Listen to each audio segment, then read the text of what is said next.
किसी चीज़ में अच्छा नहीं था, ना ही पढ़ाई में, ना ही स्पोर्ट्स में, ना ही ऐसा कुछ भी नहीं था मेरे लाइफ में इन माई ग्रोइंग अप ईयर्स कि मुझे अपना एक स्थान मिले, एक जगह मिले कि मैं इसमें अच्छा हूँ। कुछ भी नहीं था। एंड पूरी दुनिया गाली दिए जा रही है कि कुछ तो कर, पढ़ाई कर, पढ़ाई कर, पढ़ाई कर, नहीं होता है। तो मैंने स्पेसिफिकली अपने आप को ये प्रॉमिस किया था कि मैं कुछ भी करूं लेकिन ये तो नहीं करूंगा। वो एक छोटा सा इंस्टेंट था 10 सेकंड का मेरी लाइफ में, बट देखो लाइफ का तरीका कैसा है, जो नहीं चाहिए वही लाइफ आपके रास्ते में भेजती है। मुझे आज भी याद है, मैंने अपने आप को एक प्रॉमिस किया था कि मैं लाइफ में सब कुछ करूंगा लेकिन एवरेस्ट क्लाइंब नहीं करूंगा।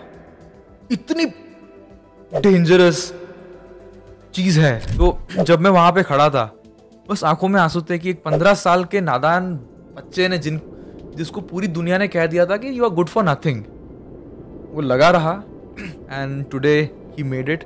एंड वो सनराइज जो मुझे देखना था वहाँ ऊपर से देखा, and this just made me realise the power of a dream that morning कि चाहे आपका बैकग्राउंड हो ना हो, चाहे आपका सपोर्ट हो ना हो, अगर आपकी इच्छा है, काम करने की हिम्मत है, चाहत, हाँ, डिजायर अगर स्ट्रांग है, हाँ, डिजायर से शुरुआत होती है और एक्शन से वो डिजायर कंप्लीट होता है। करेक्ट। सो तो एवरेस्ट चढ़ने का प्रोसेस क्या होता है, प्रोसीजर क्या है? मतलब वो डायरेक्टली कोई जा सकता है या फिर किसी ऑर्गेनाइजेशन के थ्रू?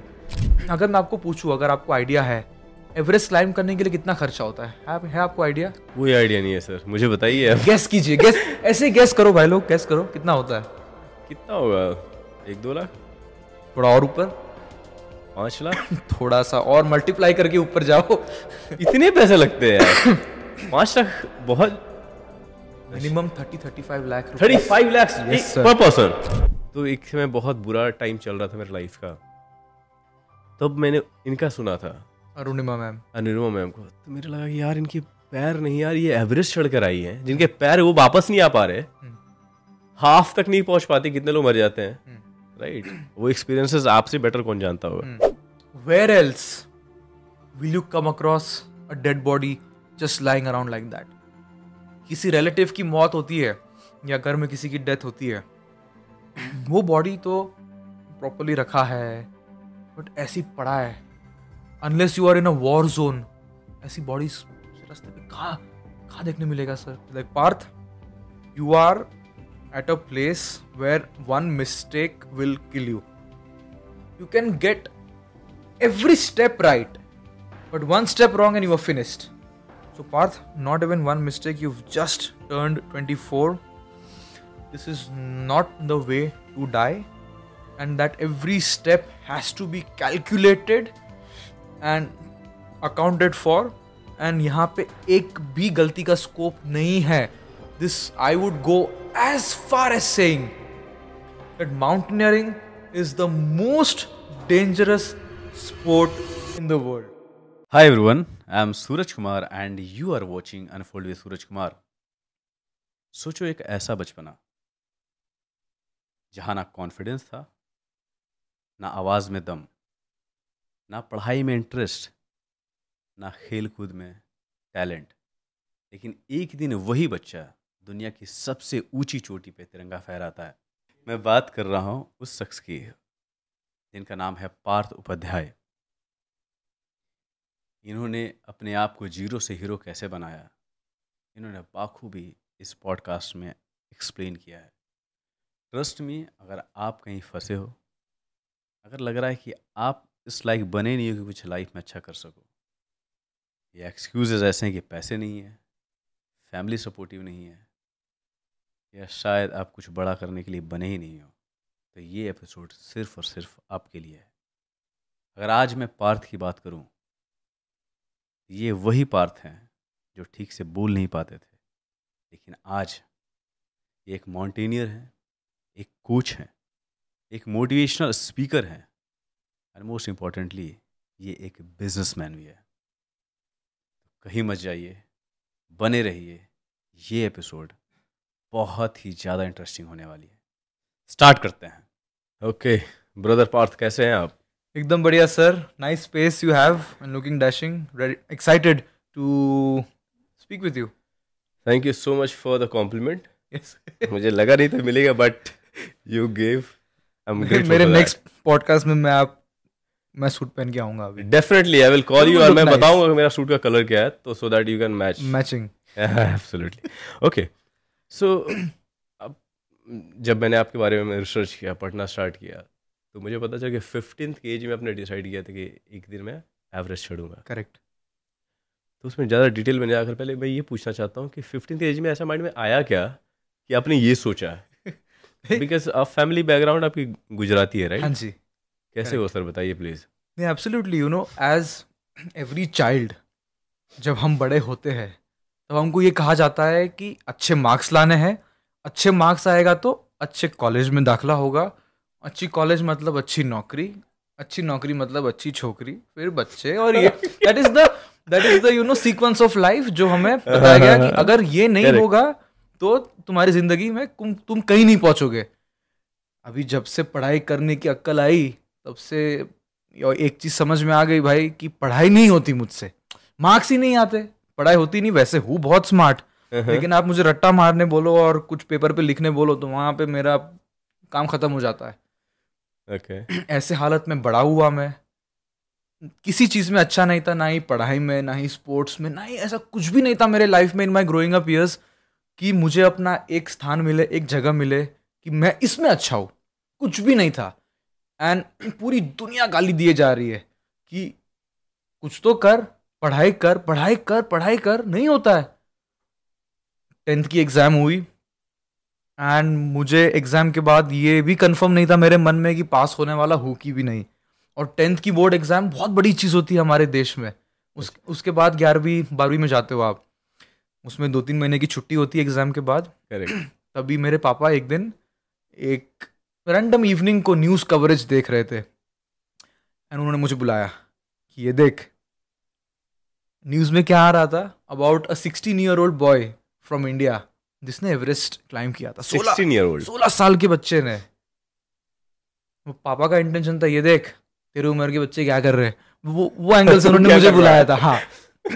तो मैंने उस दिन चलो बैठ के देखा the way that boy was explaining his experiences, उसकी स्ट्रगल, उसकी तैयारी, उसका एक्सपीरियंस, और खास करके जो उसने सनराइज देखा था दुनिया की सबसे ऊंची चोटी से, वो जिस तरह से एक्सप्लेन कर रहा था ना, जो पैशन से, वो कहीं ना कहीं मेरे दिल को छू गया वो.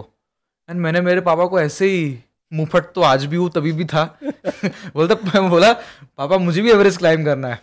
मैंने पीछे मुड़ के देखा, देखिए तेरे से 10th की एग्जाम भी तो शायद क्लियर होने वाली है नहीं, तो एवरेस्ट की बात कर रहा है.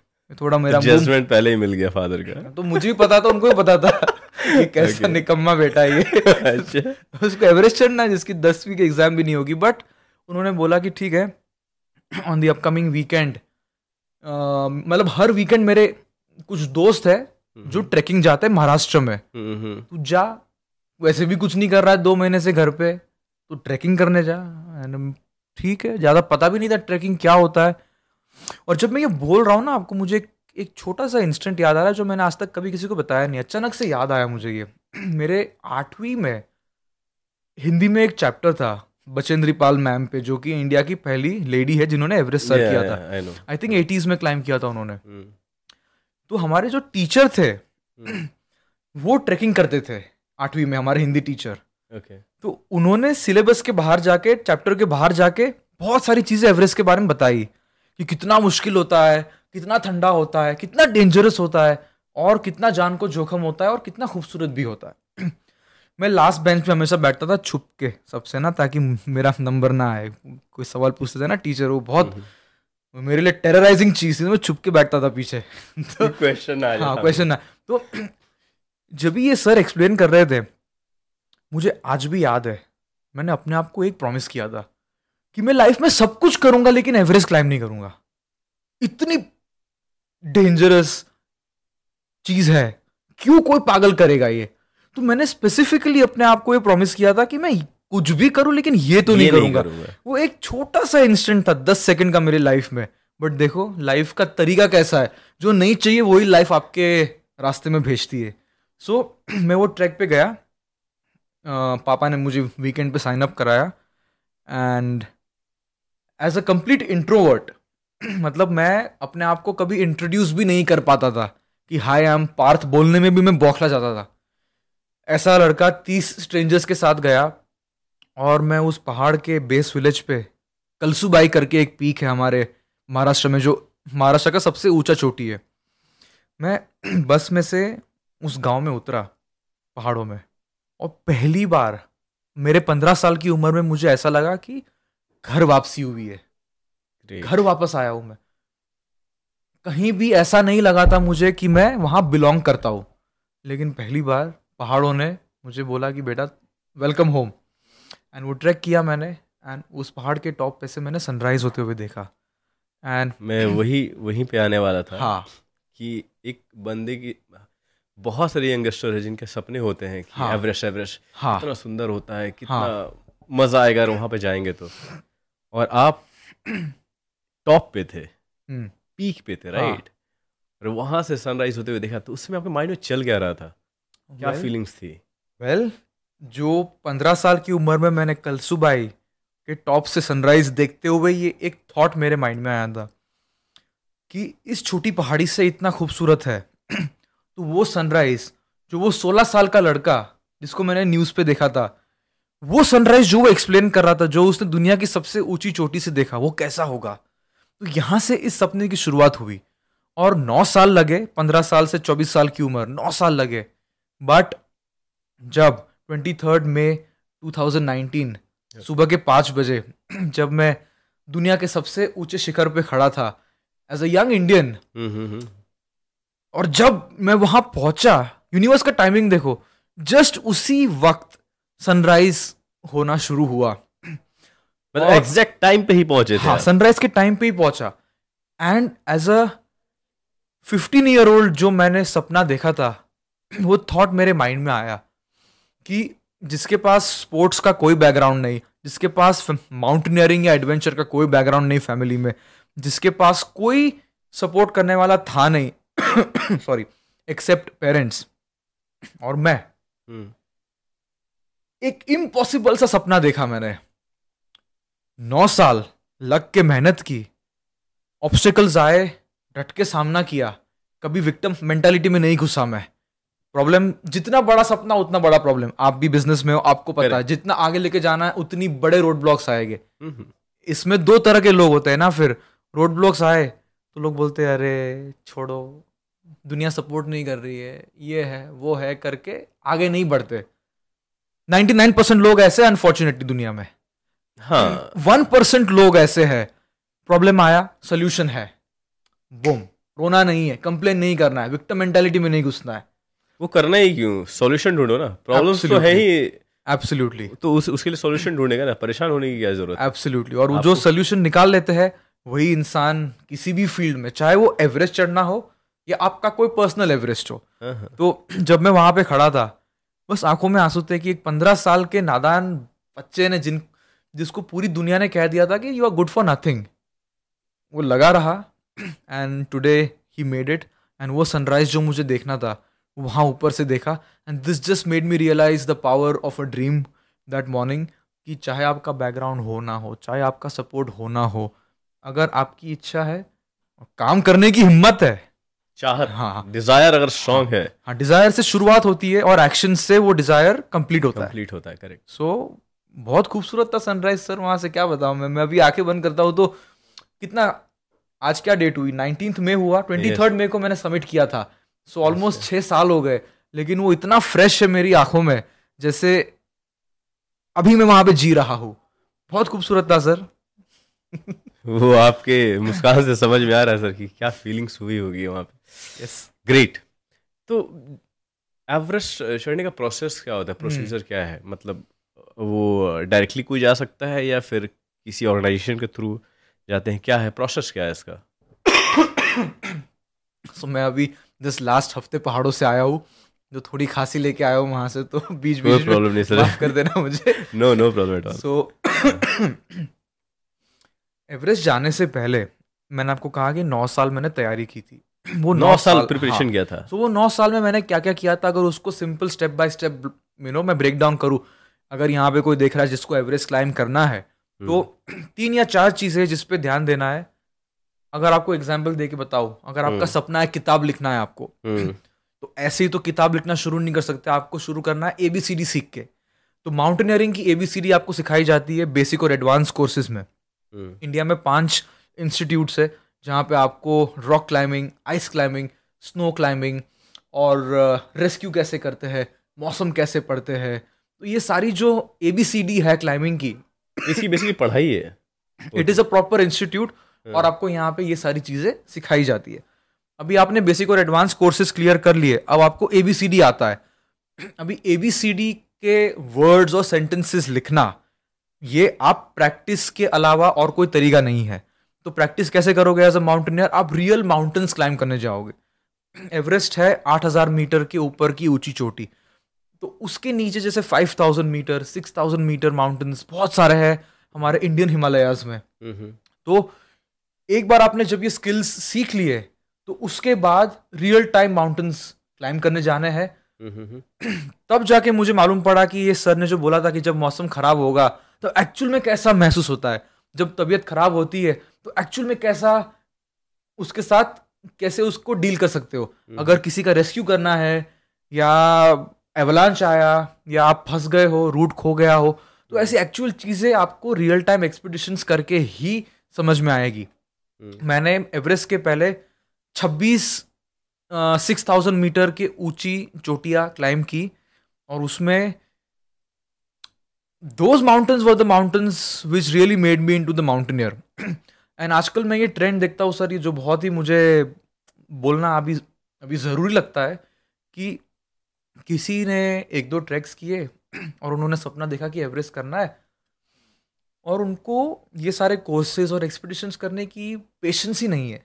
मुझे आते हैं मैसेजेस इंस्टाग्राम पे कि अरे पार्थ सर मुझे भी एवरेस्ट क्लाइंब करना, मैं बोलता हूँ गुड, कोर्सेज करो, एक्सपीडिशंस करो। बोलते सर हमें छुट्टी नहीं मिलेगी, सर हमारे पास टाइम नहीं है। मैंने बोला तो मत सपना देखो, शॉर्टकट मत लो। ठीक है, तुम्हारा लाइफ सर्कमस्टेंसेस है, बिजी हो, कोई बात नहीं, लेकिन एवरेस्ट जैसा सपना देख के तुम जो प्रॉपर स्टेप्स है वो पूरा नहीं करना है तुम्हें, तो तुम पहाड़ों पे जाके मर सकते हो या किसी को मार सकते हो तुम्हारे आसपास। और ये हो रहा है sir, year after year, year after year ये चीज़ें हो रही है।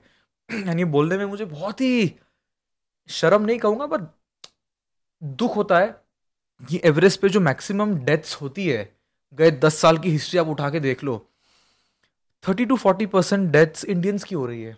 क्यों? बिकॉज हमको चाहिए सब कुछ, एजुकेटेड नहीं है वो, एजुकेट नहीं कर पाए अपने आप को। नहीं सर, एजुकेशन देखो, आज अगर आप एक भी मेरा पॉडकास्ट उठा के देख लो, पॉइंट मेरा ये, एजुकेट इन द सेंस कि ये जो आपने बोला ट्रेनिंग इंस्टीट्यूट में जा करके, चाहे जो भी एजुकेशन इससे रिलेटेड, वो कंप्लीट नहीं करा होगा उन्होंने, और कंप्लीट नहीं करते। उसका कारण है पेशेंस नहीं है सर। अभी चाहिए, सब कुछ अभी चाहिए। बिलियनर बनना है लेकिन 10 साल का हसल नहीं करना है, रोल्स रॉयस लेनी है अभी चाहिए, अभी नहीं मिल रही है तो नहीं होगा मेरे से, मैं वो छोड़ देते। इंस्टेंट ग्रेटिफिकेशन, इंस्टाग्राम पे 2 सेकंड का रील स्क्रॉल किया, मजा नहीं आया, बूम आगे का रील, बूम। अरे 2 सेकंड भी नहीं दे सकते तो तुम कैसे 10 साल एक सपने में कमिट कर सकते हो? It's a generational mindset that is being screwed up, sorry, जिसके वजह से बहुत ही गड़बड़ होने वाली है। सो ये मैं आज इसके लिए बोल रहा हूँ क्योंकि मिनिमम अगर आप ये दोनों कोर्सेज नहीं करते हो, मिनिमम 5 या 6 6000 7000 मीटर माउंटेन्स क्लाइंब नहीं करने का पेशेंस है, तो एवरेस्ट का सपना देखना आपके लिए ही डेंजरस होगा। सो मैंने ये कोर्सेज किए और बहुत सारे पीक्स क्लाइंब किए। सो स्किल्स, एक्सपीरियंस, तीसरा पिलर है ट्रेनिंग, फिजिकल फिटनेस। सो जब मैंने ये सारे पीक्स क्लाइंब किए और जब मुझे लगा कि मैं एक्सपीरियंस्ड हूँ अभी, उसके बाद मैंने अपने आप को एक रियलिस्टिक टारगेट दिया कि पार्थ 2019 में तुझे एवरेस्ट क्लाइंब करना है। तभी हुआ था 2017। 2 साल अपने आप को क्यों दिए मैंने? 2 रीजन से, एक फिजिकल फिटनेस की तैयारी, दूसरा पैसा रेस करना। बिकॉज अगर मैं आपको पूछूं, अगर आपको आइडिया है एवरेस्ट क्लाइंब करने के लिए कितना खर्चा होता है आपको आइडिया? कोई आइडिया नहीं है सर, मुझे बताइए। गैस कीजिए, गैस ऐसे गैस करो भाई लोग, गैस करो कितना होता है? कितना होगा? 1-2 लाख? थोड़ा और ऊपर? 5 लाख? थोड़ा सा और मल्टीप्लाई करके ऊपर जाओ। इतने पैसे लगते हैं यार? 5 लाख बहुत, मिनिमम 30-35 लाख। 35 लाख पर पर्सन? कितने दिन की क्लाइंबिंग होती होगी ये क्लाइंबिंग होती है 35-40 दिन की, बट पैसा 35-40 दिन का नहीं है। जैसे मैं आपको अगर कॉस्ट ब्रेक डाउन करके बताऊं क्यों इतना खर्चा होता है, हाँ। 11 लाख रुपए हम्म। सीधा जाता है नेपाल गवर्नमेंट को परमिट के लिए। वो सीधा परमिट 11 के लाख लिए 11 रुपए। लाख ले लेते हैं। वो बोलते हैं कि हमारे पास सबसे ऊंची चोटी है, 11 लाख दो वरना मत क्लाइम करो। सिंपल दादागिरी है। सॉरी, Oh my वो God. मिनिस्ट्री के बहुत सारे लोग मुझे फॉलो करते हैं, कोई बात नहीं, इट्स ओके, इट्स फाइन। दादागिरी है, सिंपल है। सो 11 लाख रुपए जाता है परमिट्स में। फिर 5 से 6 लाख रुपए जाते हैं जो आपके शेरपा गाइड हो गए, वहाँ की लोकल गाइड, 1:1 क्लाइंट और गाइड होता है। तो वो साथ में जाते हैं ना, हाँ, शेरपा जी? आपके साये की तरह होते हैं वो, हाँ। आपके साथ रहेंगे वो। चलो उनका फी जस्टिफाइड मानता हूं मैं। फिर दूसरे 5 से 6 लाख रुपए होते हैं इक्विपमेंट्स और क्लोथिंग के। बूट्स जो आता है हमारा 3 लेयर बूट्स, वो आता है 70-80,000 रुपीज का। जो 1 पीस सूट आता है जो आपको -50 -60 डिग्री टेम्परेचर से बचाए, वो आता है 1 लाख के करीबन। तो ऐसे बहुत सारे इक्विपमेंट्स से साधन 5 से 6 लाख। आप 5-6 लाख पूरा एक्सपीडिशन का बोल रहे थे, सिर्फ कपड़े 5-6 लाख के आते। तो ये पॉइंट बीइंग 2 साल मुझे चाहिए थे फिजिकल फिट होना, तो ठीक है, पैसा रेस करने के लिए, बिकॉज तभी मैं था 21-22 साल का। सर कहाँ से लाऊं? आप ये सोचो ना कि बंदा अगर कोई सोचा भी कि मुझे एवरेस्ट पे जाना है, तो जो पैसे बता रहे हो वो सोच के ही डिसाइड ये कैंसिल कर देगा वो कि यार 35 लाख कहाँ से लाऊं। और कौन से फादर हैं जो बोलेंगे बेटा 35 लाख ले, जवानी में जाके तो एवरेस्ट पे चढ़ के आ। सर मैं आपको, जैसे आप बिजनेसमैन हो, एंटरप्रेन्योर हो, करेक्ट। कुछ बड़ा धाड़ मारनी है तो पैसा तो रेस करना पड़ेगा। हाँ, तो वो So, खुद से same करना बात। पड़ेगा ना। हाँ, अब जैसे कि आपने correct. बोला कि 15-16 में हमने डिसाइड किया, करेक्ट। फिर वेट किया, कुछ में Correct. कोर्सेस वगैरह कंप्लीट करा, जी। फिर आपने चढ़ा। उस एज में कौन 35 लाख लाता है यार? एब्सोल्युटली।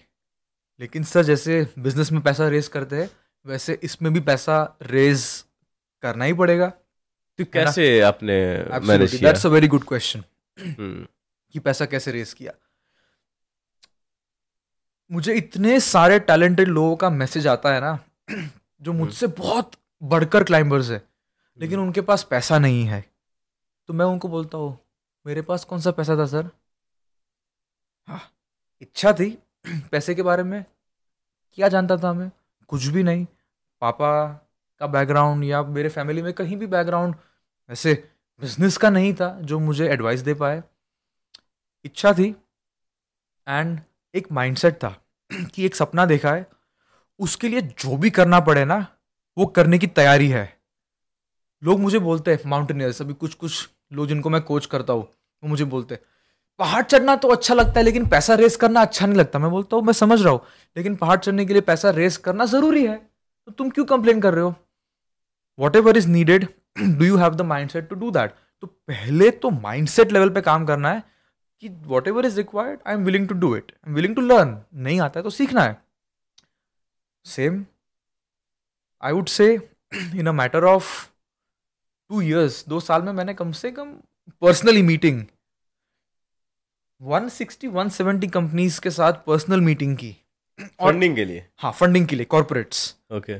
Zero support. पहले तो मुझे पता ही नहीं था कि स्पॉन्सरशिप प्रपोजल कैसे देते, किसी ने सिखाया ही नहीं था। मैं जैसे कहा कोई बैकग्राउंड नहीं था, तो हर मीटिंग के बाद समझ में आता था कि ये गलती की, नेक्स्ट प्रपोजल थोड़ा और बेटर, नेक्स्ट प्रपोजल थोड़ा और बेटर। जब तक थोड़ा ठीक हो गया, सब कॉन्टैक्ट्स एग्जॉस्ट कर दिए थे, सब जगह से धुतकारा गया था, उल्टी सीधी बातें करते थे। जैसे एक बिल्डर को मिलने गया था मैं, वो बहुत बड़ा नाम उसका लूंगा नहीं मैं क्योंकि अब पैसा देता है मुझे वो। कहाँ से बिलोंग करते हैं वो? मुंबई के ही है, मुंबई के वन ही ऑफ द है। बिगेस्ट बिल्डर्स है वो। सो मैं जब मिलने गया, पैसा नहीं देना है कोई बात नहीं, सामने से उल्टी एडवाइस दे रहा है कि अरे एजुकेटेड हो, अच्छी बात करते हो, ठीक ठाक दिमाग चलता है, क्यों पहाड़ चढ़ रहे हो, आओ मैं नौकरी दे। मैं बोलता हूँ तेरे से नौकरी मांगने नहीं आया हूँ साले, पैसा मांग, फालतू के एडवाइस तो मत दे, डिस्करेज तो मत कर कि इंडिया में तो चलते फिर तो लोग ज्ञान देते हैं, फ्री की एडवाइस देने में। ले लो। वही है। सो ऐसी मीटिंग्स के बाद कहीं से रास्ते नहीं खुल रहे थे, तो मेरे दोस्त ने मुझे बोला कि why don't you try crowd funding. Crowd funding, तो करेक्ट। तभी उस वक्त देखो ना सर, इतना अनएजुकेटेड था पैसे के मामले में, मुझे क्राउड फंडिंग क्या है ये भी नहीं मालूम था। तो गूगल किया तो मालूम पड़ा, बेसिकली अगर सिंपल भाषा में बताना है, लोगों से चंदा इकट्ठा करना है बस, और कुछ नहीं है। और हम एकदम वैसे ऐसे परिवार में पैदा हुए जहाँ पे 1 रुपया भी किसी से मांगना नहीं मांगेंगे, यू नो, खुददारी इज्जतदार, खुददारी खून में है। हाँ। तो मेरा भी ये माइंडसेट था कि कभी किसी से 1 रुपया नहीं मांगना है। फिर मैंने अपने आप को एक चीज़ पूछी, अर्थ beggars can't be choosers, option ही नहीं है, ऑप्शन ही नहीं है। एंड मैंने अपने आप को एक चीज़ बोली, Parth, your dream of climbing Everest is much bigger than your ego. तुम्हारा ईगो क्या है? कुछ भी नहीं। तुमने क्या क्या झाड़ क्या हमारी जिंदगी में? किस बात का फुला के बैठे हो? घमंड किस बात का, एरोगेंस किस बेगर्स बात कांट का? B choosers, right? सो मैंने बोला, Parth, your dreams are much bigger than your ego, keep your ego aside, मांग, क्या जाएगा? ज़्यादा से ज़्यादा ना बोलेंगे। 150 लोगों ने पहले ही ना बोला, बड़े बड़े लोगों ने ना बोला है, तो कुछ अभी और छोटे छोटे सही। लोग ना बोल देंगे। पूरा स्पेक्ट्रम कंप्लीट कर लो ना सुनने का। But when I started asking for money from my followers, from my friends, my उस समय रिलेटिव्स, कितने फॉलोअर्स थे आपके पास? उस समय तो 3000 के आसपास फॉलोअर्स थे। और यही वही फॉलोअर्स थे जिन्होंने, मैं मेरा ट्रेनिंग का अपडेट रोज डालता था। अच्छा, वो- क्या कर रहे हो आप? हाँ, क्या सो preparation? रोज का मेरा जो हसल था वो ये लोग देखते थे। कम लोग थे लेकिन लॉयल और रोज देखने वाले, और ये लोग देख रहे थे कि साला ये लगा है, इसके पिछवाड़े इतना पे मैं- आग लगी है। और जब मैंने मांगा पैसा तब उन्होंने बोला, ओके, मैं 500 दे सकता हूँ, मैं 5000 दे सकता हूँ, मैं 5 लाख दे सकता हूँ। कुछ लोगों ने 5 लाख तक दिए कितने मुझे। लोगों ने हेल्प किया था? कम से सर, मैंने जब मैंने क्राउड फंडिंग कैंपेन स्टार्ट किया, वो कैंपेन का पेज 2018-19 में काफी वायरल गया। सो अच्छा। 200 दुनिया भर से आई वुड से कॉन्ट्रीब्यूशन आ रहे थे। कम से कम ऑर्गेनिकली आपने पोस्ट डाला था या फिर उसको? हाँ, ऑर्गेनिक था वो पोस्ट जो हाँ, वायरल हुआ मतलब था? एक ही नहीं, मैं रोज बात करता था। मैं वही हूं ना। फिर मैंने जब ईगो साइड में रख दिया ना, तो बेशरम की तरह रोज स्टोरी, रोज पोस्ट, रोज वीडियो, क्या क्या गवाना है? 3000 लोग अनफॉलो कर दे तो भी क्या क्या हो है जाएगा? ही क्या खोने के लिए? है ही क्या खोने के लिए? और so ये जो है ना, ये समझना कि है ही क्या खोने के लिए, करेक्ट। ये एक आपको अलग लेवल की फ्रीडम देती है। हाँ, जब कुछ है ही नहीं क्या तो फिर खोलोगे? क्या ही सोचना है। खोने के लिए है ही, जान थोड़ी चली जाएगी कोई ना बोलेगा तो। बिल्कुल तो बिल्कुल। ये माइंडसेट था। तो ये क्राउड फंडिंग कैंपेन काफी वायरल गया है ना। अराउंड 2000 लोगों ने दुनिया भर से कंट्रीब्यूट किया। सो अराउंड 50% पैसा यहाँ से रेज हुआ। एक छोटी सी कहानी आपको मैं बोलूँगा कि लोग सपोर्ट करने आगे कैसे कैसे आते हैं। मैं अंधेरी में आया था एक मीटिंग करने, ठीक है, एंड वही सेम रिजेक्शन, मेरा मूड ख़राब था। रिक्शा में बैठ के I was going towards the station. मैं किसी से बात कर रहा था फ़ोन पे, मेरे दोस्त के साथ गालियाँ दे रहा था, जिसके साथ मीटिंग करने गया था उसको कि कैसा है ये ऐसा वैसा करके। मैं ऐसे ही मैं थोड़ी भड़ास निकाल रहा था ना। तो वो रिक्शा वाला सुन रहा था। मैं फ़ोन रखा, उसके बाद रिक्शा वाला बोलता है, आप वो एवरेस्ट शिखर चढ़ने जा रहे हो? बोला, मेरा मूड ख़राब, क्यों बात कर रहा है बंदा फालतू में? मैंने हाँ हाँ हाँ करके, मतलब ऐसा नहीं कि मैं बात नहीं करता, बट उस टाइम मेरा वो जोन नहीं था बात करने का। तो मैंने मूड ही बोला, नहीं था। मूड नहीं, तो मैंने बोला यस, जा रहा हूँ करके। फिर उसने क्वेश्चंस पूछने स्टार्ट किए। मैंने बोला चलो, इंटरेस्ट ले रहा है तो बात करनी शुरू की। और जब स्टेशन पे उसने मुझे छोड़ा, कुछ 74 रुपीज़ हुए थे, मैं निकालने शुरू किए। उसने बोला नहीं नहीं, उसने 501 रुपये निकाल के अपने जेब से दिए। वो शायद उसकी 2 दिन की कमाई थी सर। Oh my God. कहते हैं कि आप शिद्दत रखो, कोई ना कोई कहीं ना कहीं आपको हेल्प कर ही देता है। एब्सोल्युटली। एंड ये एक बहुत कमाल की चीज़ मैंने सीखी इन इंसिडेंसेस के बाद, कि आप अगर लगे हो ना तो दुनिया आपको फेल होने नहीं देगी, झुक जाएगी आपके कदमों पे कि आपको। Correct, absolutely. वो शाहरुख खान का डायलॉग है ना, हाँ। किसी चीज़ को पूरी शिद्दत से चाहो तो पूरी कायनात उसको तुमसे मिलाने की मिलाने कोशिश में लग जाती है। correct। और ये मैंने अपने अनुभव में एक्सपीरियंस किया है। एक रिक्शा वाला अगर आपको 500 रुपये दे रहा है, वो 500 रुपये से ज़्यादा कुछ शायद फ़र्क मुझे मेरे कंट्रीब्यूशन में नहीं भी पड़ेगा, बट अब बात पैसों की नहीं थी। अगर कोई 500 रुपया दे रहा है आपको, तो उसके साथ जो दुआएं आ रही है, that will stay with you for the rest of your life. पहाड़ तो चढ़ के आ जाओगे, पैसे खर्च करके आ जाओगे, लेकिन जो दुआएं होती है ना सर, जो पैसा जब दे रहा है, जिसको कुछ भी नहीं चाहिए आपसे वापस, करेक्ट ये सारे जो कॉन्ट्रीब्यूशंस आए थे उनको वापस नहीं चाहिए था पैसा। ना ही उन्होंने बोला कि बैनर लेके जाओ, लोगो लगा के जाओ, कुछ नहीं, ऐसे पैसे दे के। तो ये जो 2000 लोगों की दुआएं है ना सर, ये आई थिंक ये मेरी कमाई है, सर। ये मेरी कमाई है। एंड ये आज भी मुझे लाइफ में काम आ रहा है सर। सो कहीं ना कहीं वो एक रिस्पॉन्सिबिलिटी होगी कि इतने लोगों ने मुझ पे भरोसा किया है और वो मैं टूटने तो नहीं दे सकता। 100%। और जैसे कॉन्ट्रीब्यूशंस आने स्टार्ट हुए ना, तो तब सीरियसनेस भी मेरी बढ़ी कि अब तो आई कांट फेल। अब ट्रेनिंग में भी और शिद्दत दी क्योंकि अब मैं नहीं हूँ, सिर्फ मेरा सपना नहीं है, 2000 लोग और जुड़े हैं मेरे साथ। करेक्ट। तो 50% पैसा ऐसे रेस किया, एंड फिर मेरे पापा देख रहे थे कि हमें पूरी दुनिया इसको पैसे दे रही है, मुझे भी देना पड़ेगा कुछ। तो बाकी का 30% वहाँ से आया, और बाकी का 20% मैंने और पापा ने मिलके लोन लिया था फ्रेंड्स एंड फैमिली से। तो ऐसे करके पैसा इकट्ठा किया। बट मैं वापस ये पॉइंट को क्लोज करने के लिए, लोग मुझे पूछते कैसे पैसा रेस किया, मुझे नहीं पता कैसे, आज भी नहीं पता कैसे हो गया। बट उतना पता है कि साला एक इंसान का जो इंटेंशन है ना, intention backed by massive everyday actions, अगर आप लगे हो ना तो दुनिया आपको फेल नहीं होने देती है। And living example of that. कहाँ से पैसा रेज हुआ कोई आइडिया नहीं है। लोग मुझे पूछते पैसा कैसे रेस करे, मैं बोलता हूँ बस अपने पिछवाड़े पे आग लगा और भागना शुरू कर, चीजें हो जाएगी। अगर किसी के पीछे कुत्ता भाग रहा है ना सर, वो शायद उसेन बोल्ट को भी हरा देगा, पीछे छोड़ देगा, गारंटी है कि जोखिम में जान जोखिम में है। करेक्ट। जो पिछवाड़े पे आग लगा के तो देखो कितना दूर जाओगे आप, मालूम नहीं आपको। हाँ, शिद्दत हो अगर किसी चीज को पाने की तो दुनिया तो झुकी जाता है सर, 100% और आप सर। जीता जाता उदाहरण है हमारे पास Yes. सामने। ग्रेट। तो अगर माउंट एवरेस्ट की बात करें तो अभी हमारे बहुत सारी चीज़ें आपने एक्सप्लेन करा। वो जो जब आप क्लाइम किए थे, अगर मैं उसे 3 वर्ड्स में बोलूँ आपको, इसको कंप्लीट कीजिए, तो क्या वर्ड होगा? Life changing experience sir. Life changing experience. Yes. 3। Great. मेरी जिंदगी की पहली शुरुआत हुई थी 1995 में, जब ये फिजिकल शरीर लेके इस दुनिया में आया था। और दूसरी शुरुआत हुई थी 23 मई 2019 सुबह 5 बजे, जब मैं एवरेस्ट के समिट पे पहुंचा था। Pre Everest and after Everest my life has been completely different in the sense, ये ना आर्टिकुलेट करना बहुत मुश्किल है, लेकिन जब मैं एवरेस्ट पे गया, जो पार्थ वहाँ पे गया वो पार्थ कभी वापस आया ही नहीं। एक बहुत वो वही रह गया। हाँ, और एक बहुत ही बढ़िया पार्थ वापस आया, वो पार्थ जिसके ऊपर एवरेस्ट का आशीर्वाद था। और एवरेस्ट पे जिस तरह की चीज़ें हुई मेरे साथ, शायद अगर माँ बाप का, मेरे गुरु का और एवरेस्ट का आशीर्वाद नहीं होता तो मैं शायद बच के नहीं आता।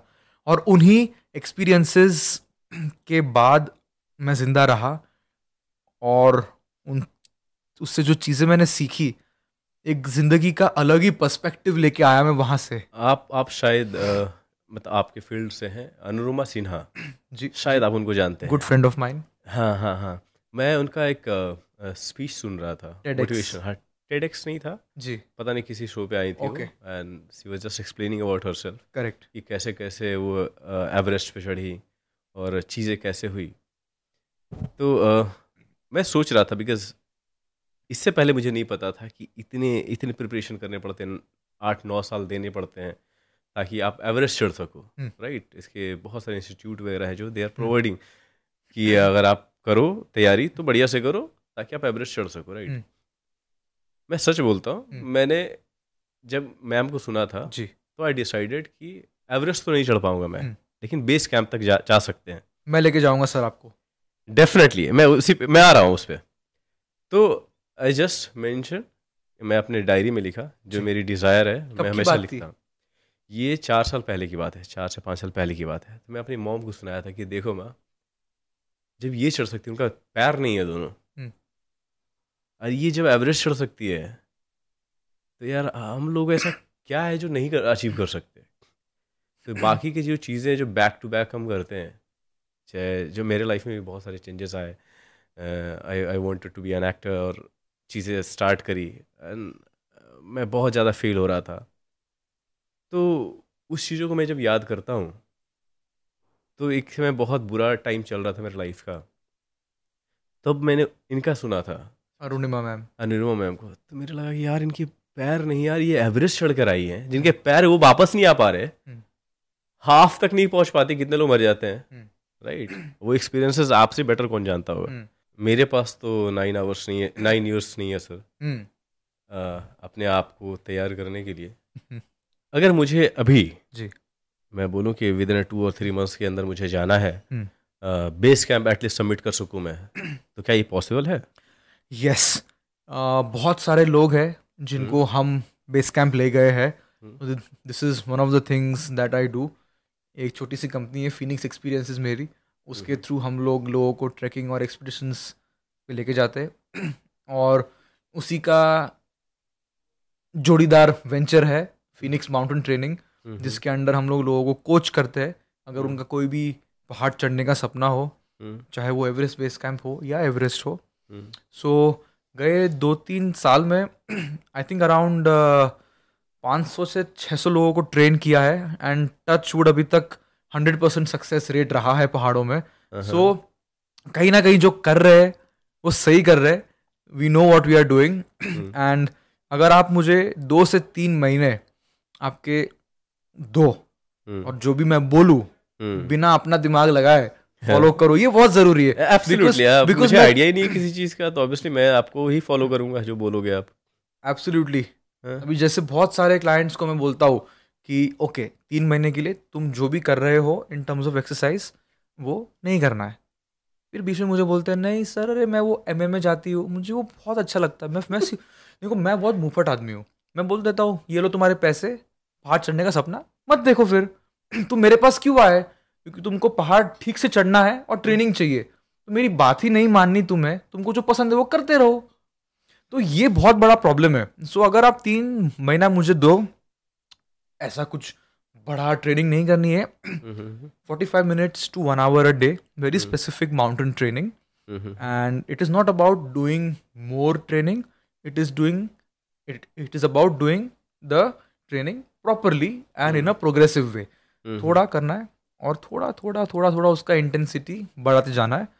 एंड वीकेंड्स पे ट्रैक्स पे आओ, वहाँ पे पोल्स कैसे यूज करते हैं, वॉक कैसे करते हैं, आप लोग लेकर जाते हो.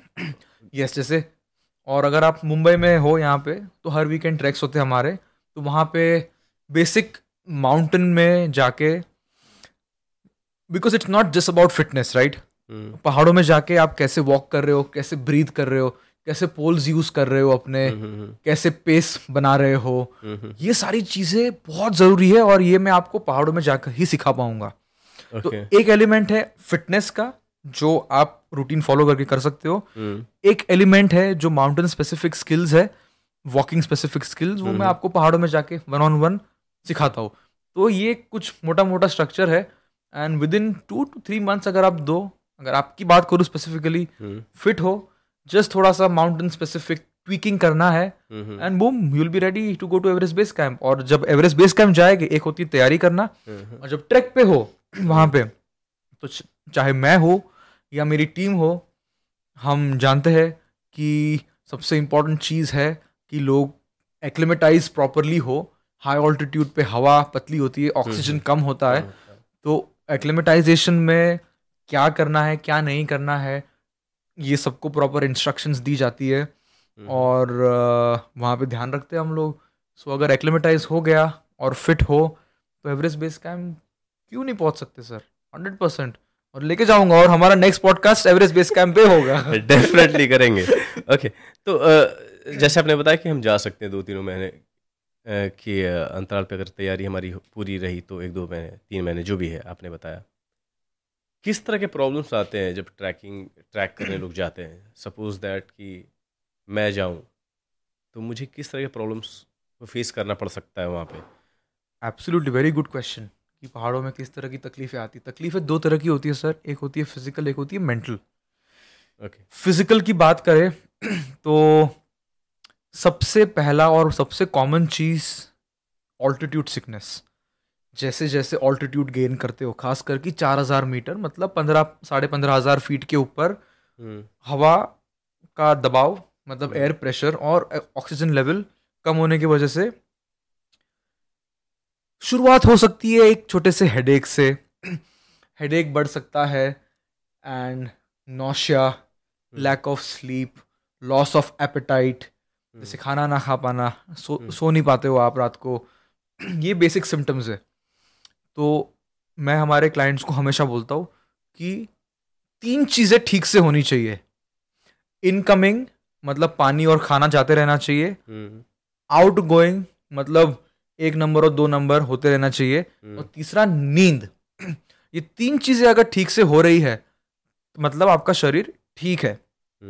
यू आर फिट टू थोड़ा बहुत हेडेक यहाँ वहाँ कोई प्रॉब्लम नहीं, जब तक ये 3 चीजें चल रही है। खाना नहीं खा पा रहे हो, भूख नहीं लग रही है, या रात को नींद नहीं आ रही है, या प्रेशर नहीं आ रहा है, ये अगर कुछ भी एक पिलर ठीक नहीं है मतलब मैं आप पे और एक्स्ट्रा ध्यान दूंगा, ऑब्जर्व करूंगा। सो ऑल्टीट्यूड का प्रॉब्लम मैनेजेबल है अगर आप मेरे साथ ऑनेस्ट हो। बहुत लोग सोचते हैं कि अरे मैं इतना पैसा खर्च करके आ रहा हूँ, पार्थ सर को मैं बोलूंगी कि मेरा सर दुख रहा है तो वापस तो नहीं भेज देगा मुझे, तो ये डर में मुझे लोग शेयर नहीं करते चीजें। और स्टार्टिंग में अगर आपने मुझे शेयर कर दिया then there is always a solution to fix your problem. डर में नहीं बताया और बीमार हो गए, there will come a point जब उतना हालत खराब हो जाएगी कि आपका रेस्क्यू करना पड़ेगा। अगर रेस्क्यू नहीं हुआ तो मौत हो जाएगी। यस, मैं एग्जैजरेट नहीं कर रहा हूं। पहाड़ों में हर साल इंक्लूडिंग एवरेस्ट बेस कैंप हर साल लोग जाते हैं और बेस कैंप पे भी मर रहे लोग। क्यों? क्योंकि ऐसे एरोगेंट लोग या फिर डरे हुए लोग, एरोगेंट इन द वे कि अरे हेडेक ही तो है, पुश कर लो हो जाएगा। दूसरे लोग डरे हुए लोग, इतना खर्चा करके आया हूँ, कब मौका मिलेगा, वो साला बॉस छुट्टी भी नहीं देगा वापस, पुश करते। तो ये माइंडसेट बहुत ही डेंजरस माइंडसेट है। सो एज अ क्लाइंट अगर कोई देख रहा है, always be honest with your track leader, है ना, उसके पास सोल्यूशन है, है ना, एब्सोल्यूट उसके पास सोल्यूशन है, वो आपको ठीक करेगा। ये होता है ऑल्टीट्यूड रिलेटेड प्रॉब्लम। दूसरा प्रॉब्लम होता है खाना पानी से पेट खराब हो जाना। खास करके चलो इंडियंस नेपाल में जाते तो कोई फर्क नहीं पड़ता, सेम ही है सब कुछ, सेम ही है सब। लेकिन गोरे लोग आते हैं यहाँ पे तो पानी से लेके खाने से लेके बहुत ध्यान रखना पड़ता है। पेट खराब हो गया, एनर्जी लॉस हो गई, पेट तो ठीक हो जाएगा, दवाई लेके एनर्जी वापस नहीं आएगी, वो ऑल्टीट्यूड पे बॉडी रिकवर नहीं होती है। फिर गला खराब हो जाना, जैसे एवरेस्ट वैली, वहाँ पे एक बहुत ही इनफेमस चीज़ है, इसको खुम्बू कॉफ बोलते हैं। वो खुम्बू वैली है एवरेस्ट की, उसका नाम खुम्बू वैली है। और वहाँ पे हवा इतनी ड्राई है ना, खास करके उस वैली में, कि खुम्बू कॉफ हो जाता है। जो मैं अभी खास हूँ ना बीच बीच में, वो देखो 100 साल जिएगा, नहीं जीना चाहिए 100 साल ये कॉफ। सो ये खुम्बू कॉफ है, ड्राई कॉफ, मतलब इरिटेटिंग सा, बट खांसी शुरू होती है ऐसी हल्की हल्की, बढ़ती उस लेवल तक है कि 24 घंटा खांसते रहोगे आप। फेफड़े फट जाएंगे आपके खास के। मैं मजाक भी नहीं कर रहा हूँ। सो ये खुम्बू कॉफ से बचना बहुत ज़रूरी है। इसका तरीके है जो हम ट्रैक पे बताते हैं कैसे इसका ध्यान रखना है। दूसरी मेंटल, जैसे मैंने आपको बताया, एक होता है फिजिकल प्रॉब्लम, एक होता है mental problem. Sorry to interrupt you, ये आपने क्या बताया कितने दिनों का ये होता है माउंट, अगर एवरेस्ट बेस कैंप जाना है तो पूरे कितने दिन का ट्रैकिंग होता है ये? एवरेस्ट बेस कैंप जाना है तो जाके आने में 11 दिन का ट्रैकिंग है। चढ़ने का 11 दिन? हाँ, चढ़ने का 11 दिन और नीचे सॉरी चढ़ने का 9 दिन, सॉरी इसको एडिट करके जहां से सही बोलूं वहां से रख ठीक है। चढ़ने का 8 दिन, नीचे आने के 3 दिन। 3 दिन, मतलब ओवरऑल 11 दिन का होता है। यस। तो बाकी जो भी चीजें बता रहे हो 11 दिन का में ख्याल रखना ये सारी चीजों का। यस। ओके। एंड वही है, जैसे अगर मैं मेंटल प्रॉब्लम को इस चीज से कनेक्ट करूं, 11 दिन तो यहाँ शहरों में तो बहुत फटाक से निकल जाते हैं, पहाड़ों में एक एक दिन 11 दिन लगता है। क्योंकि जब भी आप सफर कर रहे हो, हिंदी वाला सफर नहीं, इस पे है ना कुछ सफर, हाँ, ये वाला SAFAR नहीं, एक सफर है, निकलोगे नहीं तो पहुंचोगे भाई साहब अभी तो पहुंचोगे। सॉरी। Yes, absolutely. जब आप सफर कर रहे हो, SUFFER, तड़प रहे हो, चाहे आप कितने भी फिट हो, when you are trekking it's hard. ये बात लोग समझते नहीं है कि ट्रैकिंग, आप जब रील्स में देखते हो वो पीछे वो फरहान अख्तर की कविता चल रही है या कोई मोटिवेशनल म्यूजिक चल रहा है, तब बढ़िया दिखता है। लेकिन वहाँ जाओ कि सांसें फूल रही है, पसीने छूट रहे हैं, जब 10 दिन नहा नहीं रहे हो, तो it is not as it appears on reels. ठीक है, it is hard, and because it is hard it is beautiful. कुछ मुश्किल करोगे तब जाके तो अपने कंफर्ट जोन के बाहर के सबक और लेसन सीखोगे, है ना। So that is why we trek. मुझे क्या शौक है -40 में जाके जहाँ पे साला 10 में से 3 लोग वापस नहीं आते, ऐसी जगह पे जाके। ये रेशियो है, 10 में से 3 नहीं आते। हाँ, एवरेस्ट का 10 में से 3 है, सॉरी एवरेस्ट का 10 में से 1 है। और उसके बाद में एक और पीक पे गया था अन्नपूर्णा 1, वहां पे 3 में से 1, मतलब 34% डेथ रेट है। एवरेस्ट पे 10% है, अन्नपूर्णा पे 34%। क्यों जाते हैं सर? क्योंकि पता है कहीं ना कहीं एक इंटेलिजेंस है हमारे अंदर जिसको पता है कि स्टैग्नेशन में, कंफर्ट जोन में ग्रोथ नहीं है। कुछ बड़ा करना है, चाहे वो बिजनेस है, बिल्ड करनी है कुछ हम सोच ना पाए उस लेवल तक, कोई पहाड़ क्लाइंब करना है, कोई मैराथन भागना है। क्यों करते सर ये आयरन मैन रनिंग? क्योंकि सबको पता है कि कंफर्ट जोन के बाहर जब तक आप कदम नहीं रखोगे एज ए ह्यूमन बीइंग, आप ग्रो कर ही नहीं सकते। रियल लाइफ में जीत हासिल करने से पहले यहाँ पे जीत हासिल करनी होगी। यस, और ये सारे, और वो जीत हासिल करने का ये सारे साधन है, पहाड़ चढ़ना, मैराथन भागना, बिजनेस बिल्ड करना, ये सारे साधन है। ये सब आप करोगे तब जाके physically and mentally and spiritually आप और ग्रो करोगे। सो पहाड़ हम इसलिए क्लाइंब करते हैं। And coming back to the original point, mentally लोग कैसे थकते हैं ये ट्रैक्स पे? एक एक दिन 11-11 दिन के बराबर लगता है। अब सफर कर रहे हो ना, तब टाइम स्लो जाता है। हाँ, जब जैसे अभी वो रास्ते पे देखा है ना, वो तवा होता है जिसपे ऑमलेट बनाते हैं, डोसा बनाते हैं, मस्त पानी छिड़क के मैं किसी को भी 10 सेकंड के लिए बिठा लूँ उस पे, जो खड़ा है उसके लिए 10 सेकंड, जो बैठा है उसके लिए 10 सेकंड, बहुत अलग हो गए ना। क्योंकि जो उसके ऊपर बैठा है, जिसकी जल रही है जिसकी जल रही है, उसके लिए 10 सेकंड 10 साल के बराबर लगेगा सर। क्यों? क्योंकि वो सफर कर रहा है ना। सो पहाड़ों का भी यही कॉन्सेप्ट है, सफरिंग का इन जनरल कॉन्सेप्ट है। आप अगर तड़प रहे हो, सफर कर रहे हो, तो टाइम बहुत मुश्किल से कटता है। तो पहले तो इसके वजह से लोग होम सिक हो जाते हैं। घर की, बच्चे है तो माँ बाप की, बड़े है तो बीवी की, बीवी है तो पति की या बच्चों की। बहुत याद आती है सर, मैंने देखा है एग्जाम्पल, लोग people start crying and missing. और जब आप ऐसे स्टेट में घुस जाते हो ना, तो आप जिस गोल के लिए आए हो उससे फोकस आपका हट जाएगा। ये एक होम सिकनेस का बहुत बड़ा प्रॉब्लम है। दूसरा, माउंटेन्स में not every day is a good day. चाहे मैं हूं, चाहे आप आओगे, चाहे कोई भी आओगे, कोई दिन होता है बढ़िया फील होता है, कोई दिन होता है फिजिकली थोड़े थके हो। जिस दिन लोग थोड़ा थके, जिस दिन वो थकने वाला दिन होता है, लोग सोचने लगते कि होगा कि नहीं मेरे से, आज तो तीसरा दिन है, 11 दिन बाकी है, यहीं पे थक गया, यहीं पे थक गई, आगे कैसे होगा। ये सब दिमाग का इमेजिनेशन है। नहीं, मैंने एज अ लीडर नहीं बोला है उनको कि भाई तेरा क्या हालत है अभी, अब नहीं हो पाएगा तेरे से। अगर लीडर बोले तो सोचो, खुद ही माइंड में, खुद ही अपने माइंड में इमेजिन करे जा रहे हो, तो अपना दिमाग ही अपने अगेंस्ट काम करने लगता है वहां पे सोच के। फालतू की बात है, कोई सर पैर नहीं है बात होगा, कोई सर पैर नहीं, थोड़े थके हैं पे। और इस तरह के न्यूज आते रहते होंगे कि कुछ पीछे ही रह गया, कोई बचा ही नहीं, ऑक्सीजन किसी का खत्म हो गया, कितनी सारी चीजें चल रही होती होगी उसमें। Yes absolutely sir. सो ये जब अपना दिमाग ही अपने अगेंस्ट काम करने लगे, तो भगवान भी आके आपको बचा नहीं सकता। ये मैं आपको बता रहा हूँ, क्योंकि मैं अभी क्या होता है sir, as a trek leader, सिर्फ फिजिकली ध्यान रखना उनका ये इनफ नहीं है। सबको मेंटली मोटिवेटेड रखना, सबको एंगेज्ड रखना, सबको कहानियां बताओ एकदम। अभी जिस तरह की मेरी एनर्जी है ना, एकदम आग वाली, 11 दिन मेंटेन करना पड़ता है सर। और मैं यही एनर्जी वहां पे मेंटेन करने की जरूरत है। क्योंकि अगर लीडर ही एनर्जेटिक नहीं है, अगर सन में ही ताकत नहीं है, तो सन के सहारे जो भी जी रहे हैं सब धीरे धीरे मर जाएंगे सर। तो लीडर का काम यही नहीं है कि सिर्फ लेके जाओ लेके आओ। He has to be a source of power to those 11 people. और सर मैं बता रहा हूँ, ट्रैकिंग से जितना नहीं थकता हूँ ना, मैं क्यों बता रहा हूँ ये सब, मेरे क्लाइंट्स देखते सोचेगा कि सब पोल खोल रहा है। नहीं, जैसे पूरा दिन मैं क्लाइंट्स के साथ हूँ, जब मैं रूम में आता हूँ ना सर, ऐसे मैं कोलैप्स हो जाता हूँ। ट्रैकिंग में जितना नहीं थकता हूँ ना, उतना ये एनर्जी दे के थक जाता हूँ मैं। और इसके वजह से 100% सक्सेस रेट है सर। ये ट्रैक लीडिंग का सीक्रेट्स है जो कोई सिखा नहीं सकता आपको, ये बस वही है।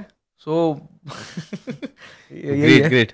तो ये जैसे कि आपने बताया कि थोड़ा हार्ड तो है, उस समय जब इस तरह की चीज़ों से जूझ रहे होते हैं, जब हिम्मत टूट रही होती है, बिकॉज आप जब फर्स्ट टाइम जब एवरेस्ट सबमिट किया होगा आपने, तो बहुत सारे लोगों को देखा होगा कि आपके सामने मरे पड़े होंगे, यस कितने लोग तड़प रहे होंगे। यस।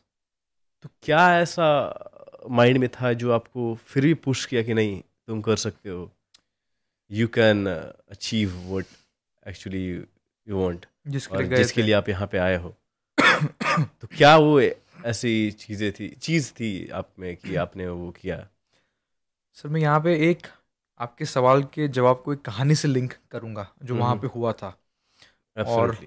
और इसको आप अभी जो मैं बोलूँगा ना उसको आप रील्स में यूज़ करना बहुत चलेगी, बिकॉज लोगों को मौत, डेड बॉडीज, ये सब का ना सेंसेशनल चीज़ें बिकती है आजकल। मेरा भी तो यूट्यूब पे the most watch video is my experience with dead bodies on the mountains. It's so sad कि लोगों को ये सब उसमें पसंद आ रहे हैं। ठीक है, हम भी तो यही चीज़ें देखते हैं कहीं ना कहीं, हम भी कौन से सो एवरेस्ट जब आप चढ़ रहे हो पूरा प्रोसेस 30-35 डेज का है। एंड जब वो लास्ट कैंप से आप समिट पे जा रहे हो, वो रात को करते हैं हम, क्योंकि रात को मौसम ठीक होता है। एंड वो पूरा राउंड ट्रिप कंप्लीट करके आपको उस कैंप पे वापस आफ्टरनून तक आ जाना है, क्योंकि आफ्टरनून ऑनवर्ड्स मौसम हिमालयाज में इन जनरली खराब होता है। ठीक है, सो एवरेस्ट का हाइट है 8,848 मीटर, 8848 मीटर्स। 48 मतलब 48 ना? हाँ 48। हाँ, मेरा हिंदी, ये आपके हिंदी ऑडियंस है कि इंग्लिश ऑडियंस है? सब है सर, है ना, तो मैं मिक्स करूँ चलेगा? हाँ हाँ चलेगा, कोई बात नहीं। तो 8848 मीटर्स हाइट है। तो 8000 मीटर के ऊपर का जो ऑल्टीट्यूड होता है माउंटेनियरिंग की दुनिया में, उसको डेथ जोन बोलते हैं। Death zone after 8000 metre. 8000 metre माने 26,000 फीट, अगर फीट में बात करें तो। क्यों? उसके कुछ कुछ कारण है। पहले तो मैक्सिमम डेथ्स, आई वुड से 80-85% डेथ्स जो पहाड़ों में हुए हैं वो डेथ जोन के ऊपर हुए हैं। दूसरा, 8000 मीटर के ऊपर का जो ऑल्टीट्यूड है उसमें there is only 30% oxygen compare to sea level.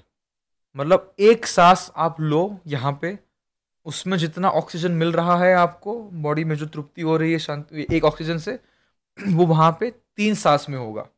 वो 3 सांस आप बैठे नहीं हो वहां पे, चढ़ रहे हो 20 किलो का बैग लेके। सो बहुत मुश्किल होता है सर। 8000 मीटर के बाद बॉडी को उतना ऑक्सीजन नहीं मिल रहा है कि वो 48 आवर्स से ज्यादा आपको जिंदा रख पाए। क्या होता है, अगर बायोलॉजिकली बात करूं मैं, जो हमारे 5 मेन ऑर्गन्स है, brain, liver, kidney, heart and lungs, ये 5 चीजों के वजह से हम जिंदा है। हाथ काट दो जिंदा रहोगे, पैर काट दो जिंदा रहोगे, कान काट दो जिंदा रहोगे, आंख फोड़ दो जिंदा रहोगे, लेकिन ये 5 ऑर्गन में से कोई एक को भी कुछ हुआ तो खत्म, है ना। सो इन 5 ऑर्गन्स को भी उतना ऑक्सीजन नहीं मिलता है कि आप सरवाइव कर पाओ। एक थंब रूल है, आप एक बार 8000 मीटर के ऊपर जाओ तो विद इन 36 to 40 आवर्स आपको वापस 8000 मीटर के नीचे आ जाना है। किसी भी हालत में समिट टच करके वापस आ जाना, चाहे आप ऑक्सीजन लगाओ, चाहे आप कोई भी बड़े दिग्गज हो। ये थंब रूल है। So this is what makes 8000 metre climbing very hard. और एक दूसरी चीज होती है, ब्रेन और माइंड से कनेक्टेड बात है। जैसे मैंने आपको, जैसे यहाँ पे ये किया मैंने, इमीडिएटली आपने सुना, इमीडिएटली आपको मालूम पड़ा कि मैंने ये किया है।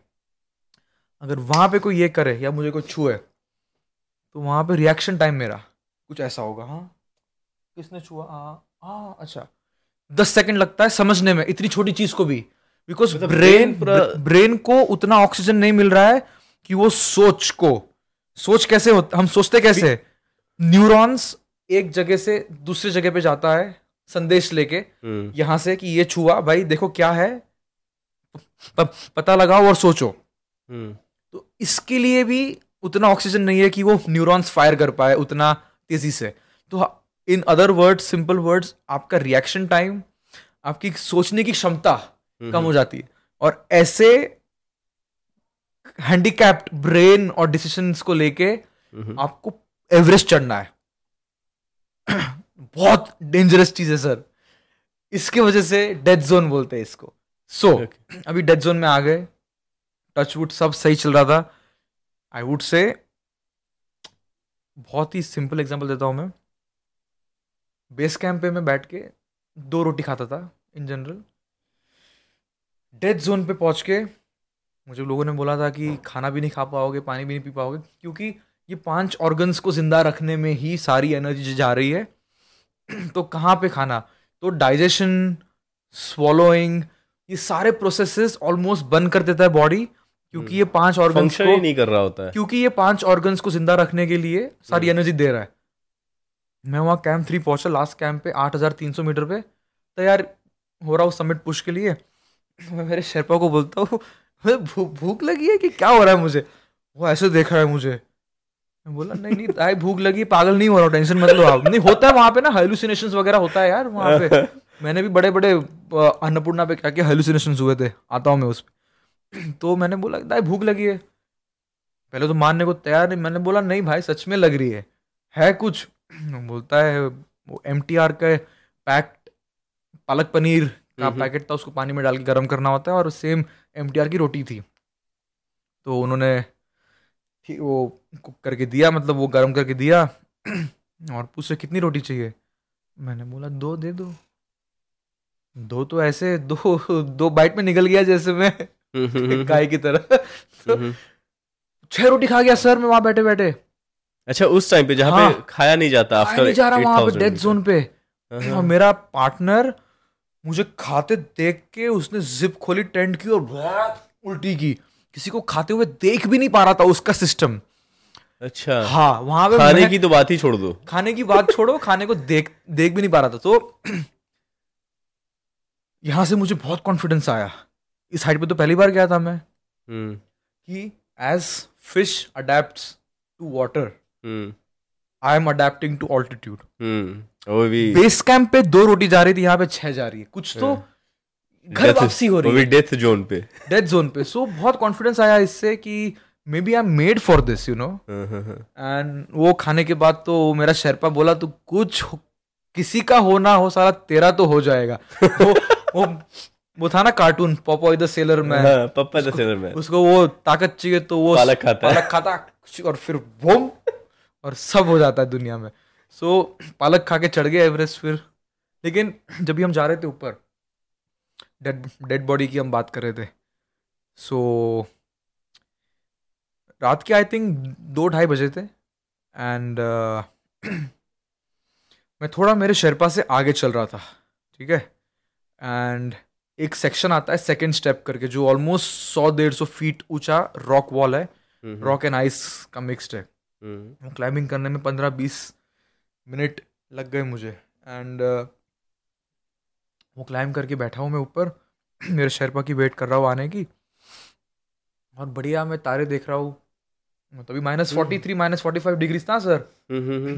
-43 -45 क्या होता है ना, मैं बोल के भी आपको बयान नहीं कर सकता है उसमें. नहीं, बर्फ तो 0 डिग्री पे जम जाता है. अच्छा उससे नीचे -45. अच्छा -45. हाँ सर मैं आपको एक्सपीरियंस, बॉडी जम जाए पूरा सर, आत्मा तक जम जाती है ना इसमें, रूह कांप जाती है. सो बैठा हूँ मैं वहां पे, वेट कर रहा हूँ, बढ़िया तारे एंजॉय कर रहा हूँ. नीचे बेस कैंप पे देख रहा हूँ मैं ना, सीधा 11,000 फीट नीचे बेस कैंप दिख रहा है मुझे.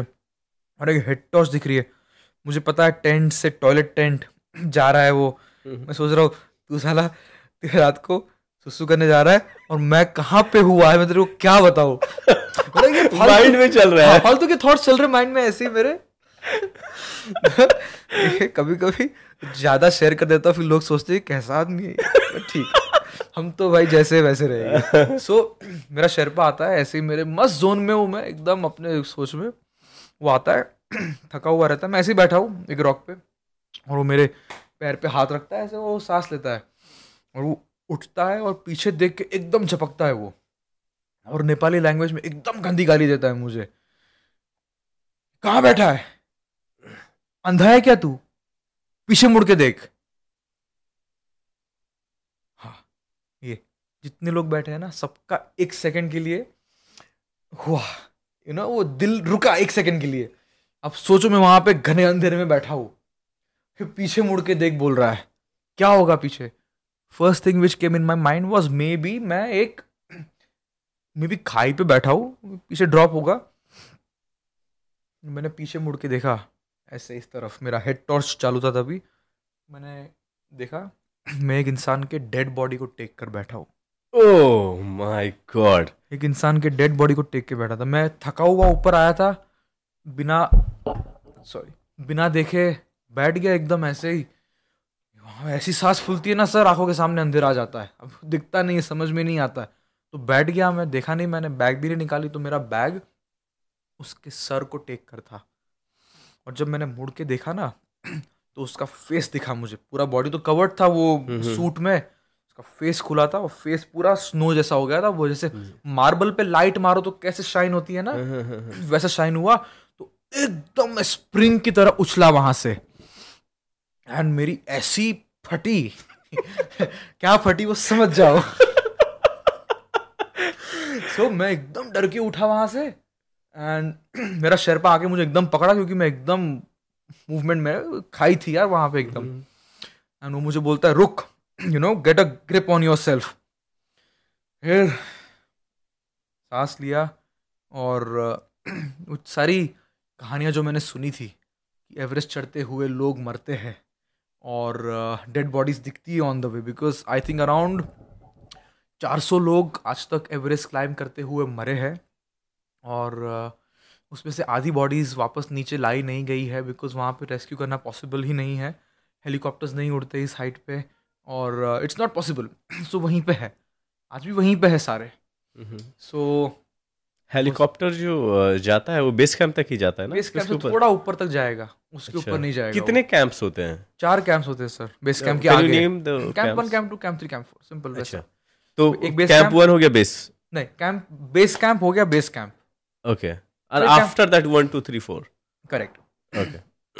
सो यही ये सारी जो कहानियां सुनी थी, याद आए कि हाँ, बट एक चीज होती है ना सर, कहानी सुननी एक चीज होती है, लाइव देखना. और because where else will you come across a dead body just lying around like that.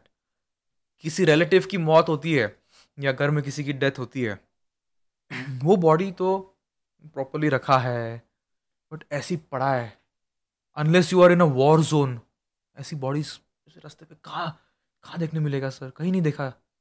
So very disturbing movement, but a very powerful movement also, in the sense आप पूछ रहे थे कि ये देखने के बाद भी कैसे माइंडसेट होना चाहिए, कैसे फंक्शन कर रहा हुआ माइंड. करेक्ट. तो उसको देखा ना, जब मेरा दिमाग थोड़ा शांत हुआ, फिर मैं उसके पास गया, देख रहा हूं मैं उसको, और कहीं ना कहीं I saw myself in him. Not in the sense that oh I will die, not in that negative, not in that destructive way, right? But in the sense that he also came here with a dream. He also has family waiting for him or her, kya malum, him or her, at home. Just like I have my family waiting for me. Maybe he made one little mistake, and see what happened. The mindset that gave me, looking at that body, like, Parth, you are at a place where one mistake will kill you. You can get every step right, but one step wrong and you are finished. So Parth, not even one mistake, you've just turned 24. This is not the way to die, and that every step has to be calculated and accounted for. And यहाँ पे एक भी गलती का scope नहीं है. This I would go as far as saying that mountaineering is the most dangerous sport in the world. Cricket में ball सर पे लगी तो मरोगे मे बी, बट कितने को लगी है, बहुत रेयर है. रेयर, बहुत rare.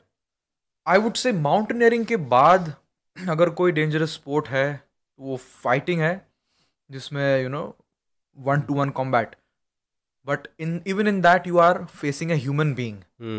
Here your competition is not human being, it is the mighty bloody nature, and मैं इस कंपटीशन कहना बहुत ही गलत चीज़ है शायद, बिकॉज अगर कंपटीशन होगी तो आपकी कोई औकात है नहीं जीतने की इंसान की, हाँ हाँ, और कंपटीशन क्या? नहीं है, but climbing is an art to merge yourself with nature.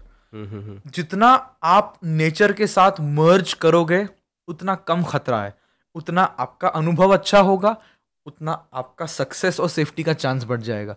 So it's not a competition, but I would it is the most dangerous thing you can do. And जितना आप नेचर के साथ मर्ज कर सकते हो, जितना समझ सकते हो, जितना ह्यूमिलिटी के साथ जा सकते हो, उतना पहाड़ भी आपका ध्यान रखेगा। जिसका फुग्गा ज़्यादा फूला है उतना जल्दी फूटेगा, और अगर फुग्गे में कोई हवा नहीं है तो पहाड़ आपके अंदर ग्रेस की हवा भरेगी और आपको ऊपर तक लेके जाएगा। सो उस बॉडी को देखकर एक चीज़ बहुत क्लियर हो गई कि the only and only mindset I need to have right now is to not make a mistake. ये माइंडसेट को लेके एक मिस्टेक बहुत कुछ आपके लाइफ में तो लाइफ एंड डेथ। आप आई डोंट नो आप वहाँ से आओगे या नहीं आओगे, लेकिन आपसे जो आपके नियर जितने लोग हैं, आपकी family, there will be lot of things जो पूरी तरीके से चेंज हो जाएगा। 100% सर। और मुझे पहाड़ों अभी मैं उस लेवल का क्लाइंबिंग नहीं करने की हिम्मत होती है, क्योंकि बहुत लोग मुझे पूछते पार्थ क्यों बड़े पहाड़ आजकल क्लाइंब नहीं कर रहा है तू। मेरा नेक्स्ट क्वेश्चन मैं उनको वही कहता हूँ कि no fool like a young fool. 23-24 साल, गरम खून, दिमाग नहीं। It's a very disastrous combination, but it's also a beautiful combination as to the youth. What is a youth? Lot of energy and no brain. Lot of energy no brain. हाँ, so वो आपको नीचे भी लेके जा सकता है और ऊपर भी लेके जा सकता है। तो thankfully that is the right time actually. that is the right and the only time. अब 35-40 साल के उम्र में कभी भी रिस्क नहीं ले पाओगे। वो जो आप सिचुएशन ही नहीं रहेगी जो आप 24 साल की उम्र में ले सकते हो। सो तभी मैंने ये रिस्क लिया। आज के टाइम पे अगर मैं देखूं कि मैं मर जाऊं, मुझे जेन्युइनली मैं फुल ऑनेस्टी के साथ ये एक स्टेटमेंट बोल सकता हूं कि अगर मैं आज भी मर जाऊं ना तो कोई रिग्रेट नहीं रहेगा और मुझे कोई डर नहीं है। बहुत बड़ा स्टेटमेंट है बोलने को, लोग बोलते तो है लेकिन I really mean it. But मुझे पता है कि इट्स नॉट अबाउट मी। मेरे पीछे जो लोग छूट जाएंगे ना, वो that would not be something that I will ever B okay with. And पहाड़ चढ़ते हुए अगर मैं मर जाऊं ना, मेरे शौक के लिए मर रहा हूं, मेरे शौक के लिए माँ बाप की जिंदगी खत्म करके जाऊं मैं, ये आज जस्टिफाई नहीं कर पा रहा हूं अपने माइंड में। करेक्ट। तभी कर पाता था क्योंकि तभी शायद इतनी समझ नहीं थी, तभी शायद मैं किसी के बारे में इतना सोचता नहीं था। तभी आई वॉज लाइक मैं मेरे सपने, मेरा ख्वाब, मुझे करना है। अब जिंदगी में मैं तो रहा ही नहीं है। अब जो भी कर रहा हूं औरों के लिए कर रहा हूं, लोगों को कोच करता हूं क्योंकि उनका है, मुझे कुछ नहीं चाहिए। बाकी जो भी है पेरेंट्स के लिए है। शादी वादी तो हुई नहीं है, अभी अभी ब्रेकअप हुआ है, तो अब वापस आजाद हूँ। एंगेजमेंट टूटी, वापस आजाद हूँ। तो दैट्स वाई बस वही माइंडसेट रख के कि मिस्टेक नहीं करनी है, वहाँ से लेके गया आगे। एंड उसी रात को sir, in matter of 3-4 hours I saw around, not around exactly बोलता हूँ मैं, 16 डेड बॉडीज देखी मैंने सर उस रात को। 16 डेड बॉडीज देखी मैंने। Oh my God. And human mind भी कैसा कमाल का है। आप अगर इस चीज को मैंने ऑब्जर्व किया, फर्स्ट बॉडी में कैसा झटका लगा था मुझे, सेकेंड बॉडी में भी थोड़ा सा लगा, शिट। थर्ड और फोर्थ बॉडी के बाद सर यूज्ड टू हो गया मैं। ये तो आम है। हाँ, ये तो चलो एक और body sir, this is mind में तो और भी एक्सपेक्टेशंस होंगे कि शायद और भी मिल जाएंगे आगे। हाँ, expectation. And this is the beauty of the human mind, it adapts so fast. किससे अडेप्ट किया? To the most extreme situation 10-15 minute में अडेप्ट कर लिया। Human mind is so beautiful, so adjusting and so malleable. सबका नहीं होता ऐसा, लेकिन in general human mind is very beautiful like that. And this is one of the biggest super power we have, that जिंदगी चाहे कुछ भी फेंके ना, इसके पास उतनी ताकत है कि उससे एडजस्ट करे और वो सिचुएशन आपको नीचे ना गिराए। बस आपने अपने माइंड को कैसे ट्रेन किया है उस सिचुएशन से रिस्पॉन्ड करने की एबिलिटी है कि नहीं आप। बहुत लोगों को मैंने देखा है, जैसे एक लड़की थी हमारे ग्रुप में, मैं नाम नहीं लूँगा उसका, वो भी देखती है। तो उसने बॉडी देखा तो एकदम बौखला गई, रोने लगी, उसने एकदम उसका पूरा फोकस मिस हो गया। Same situation, two different reactions. How I reacted was not reacted, how I responded was, that's the difference. React करना और रिस्पॉन्ड करना, both are different, correct. So I responded in a way कि okay, I don't want to become like him, I better not make any mistakes. And here another person एकदम focus loose कर गई, 10 minute तो उसको सहलाना पड़ा, therapy देनी पड़ी उसको वहां बिठा के ना। ये थेरेपी वाले लोग हैं, इनका कुछ नहीं कर सकते। वो therapist, therapy is the biggest scam in the world. Anyways, so ये सिचुएशन था, दो अलग रिस्पॉन्स थे। Healthy way is you learn to respond to a bad situation, second way is just react. दिमाग पे कंट्रोल नहीं है, कोई समझ नहीं है दिमाग कैसे काम करता है आपका, तो उनको तो जहाँ पे हवा ले जाए वहाँ पे उनकी ज़िंदगी चली जाएगी। आज हवा यहाँ बह रही है, यहाँ, कल वहाँ, अपना कुछ है नहीं माइंड में control. Wind of life will take them, you know, that's not a healthy way. So yes, वो 16 डेड बॉडीज़ के बाद अराउंड 4:45 को मैं लास्ट स्लोप पे पहुँचा, जहाँ से अब एवरेस्ट का समिट दिखता है बिल्कुल सामने। एंड मैं वैसे बहुत इमोशनल आदमी नहीं हूँ, मतलब capable of emotions like every human being, but ऐसा नहीं है कि कुछ हुआ और इमोशनली कंट्रोल नहीं कर पाया, या रोने लगा, या हंसने लगा, या प्यार आ गया किसी पे, ऐसी यू नो खूबसूरत लड़की देखी है वो प्यार आ गया। नहीं, खूबसूरत लड़की, प्यार करना ना करना मेरा चॉइस है, इट्स माई रिस्पॉन्स। रोना ना रोना रिस्पॉन्स होना चाहिए, गुस्सा करना ना करना रिस्पॉन्स होना चाहिए। आपने ऑब्जर्व किया सर, ऐसे ही गुस्सा हो गए वर्सेस सोच समझ के गुस्सा कर रहे हो, कितना फर्क है वो गुस्से में।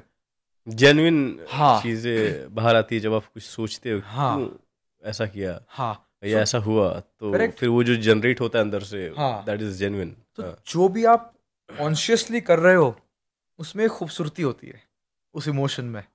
जैसे अगर मेरे टीम के लोग हैं, उनको मैं गुस्सा कर रहा हूँ, तो गुस्सा इसलिए नहीं कर रहा हूँ कि मैं कंट्रोल नहीं कर पा रहा हूँ, किसी ने किया और मैं ज्वालामुखी फट गया मेरा, नहीं, क्योंकि शायद कभी किसी को सिखाने का तरीका गुस्सा होता है। तो वो गुस्सा आप एकदम इंटेंशन से बोल रहे हो, उसको भी खराब नहीं लगेगा, और आपके अंदर का भी जो ब्लड प्रेशर है, दिमाग खराब नहीं होगा आपका। तो ये लोग नहीं समझते, ये छोटी छोटी चीजें हैं ना जो आपका डे टू डे लाइफ का एक्सपीरियंस अच्छा या खराब करता है। सब जानते हैं लोग सर कि ऐश्वर्या अभिषेक का डिवोर्स होने वाला है, या कुछ भी सबका घर का पता है, बट यहाँ पे क्या हो रहा है यही नहीं पता। अपना दिमाग को कैसे कंट्रोल करना है, इमोशन को कैसे समझना है यही नहीं पता, क्या करना है इसके, ठीक है। तो and the only way is to observe your own mind, your own emotions. And I am not a very emotional person, ठीक है, बट जब मैं वो लास्ट स्लोप पे था वहां पे, उस वक्त ये सख्त लौंडा टूट गया। आंसू आ गए थे? हाँ सर, आंसू तो नहीं सर, मैं रो रहा था जैसे बच्चे कैसे रोते हैं ना।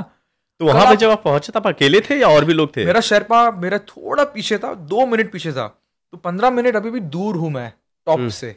बट अब मैंने रियलाइज किया कि now nobody can stop me from reaching the top of the world, because last minute तक डाउट होता है, मौसम खराब हो गया, तबीयत खराब हो गई, ऑक्सीजन सिलेंडर खत्म हो जाएगा या माल फंक्शन हो जाएगा apparatus वो।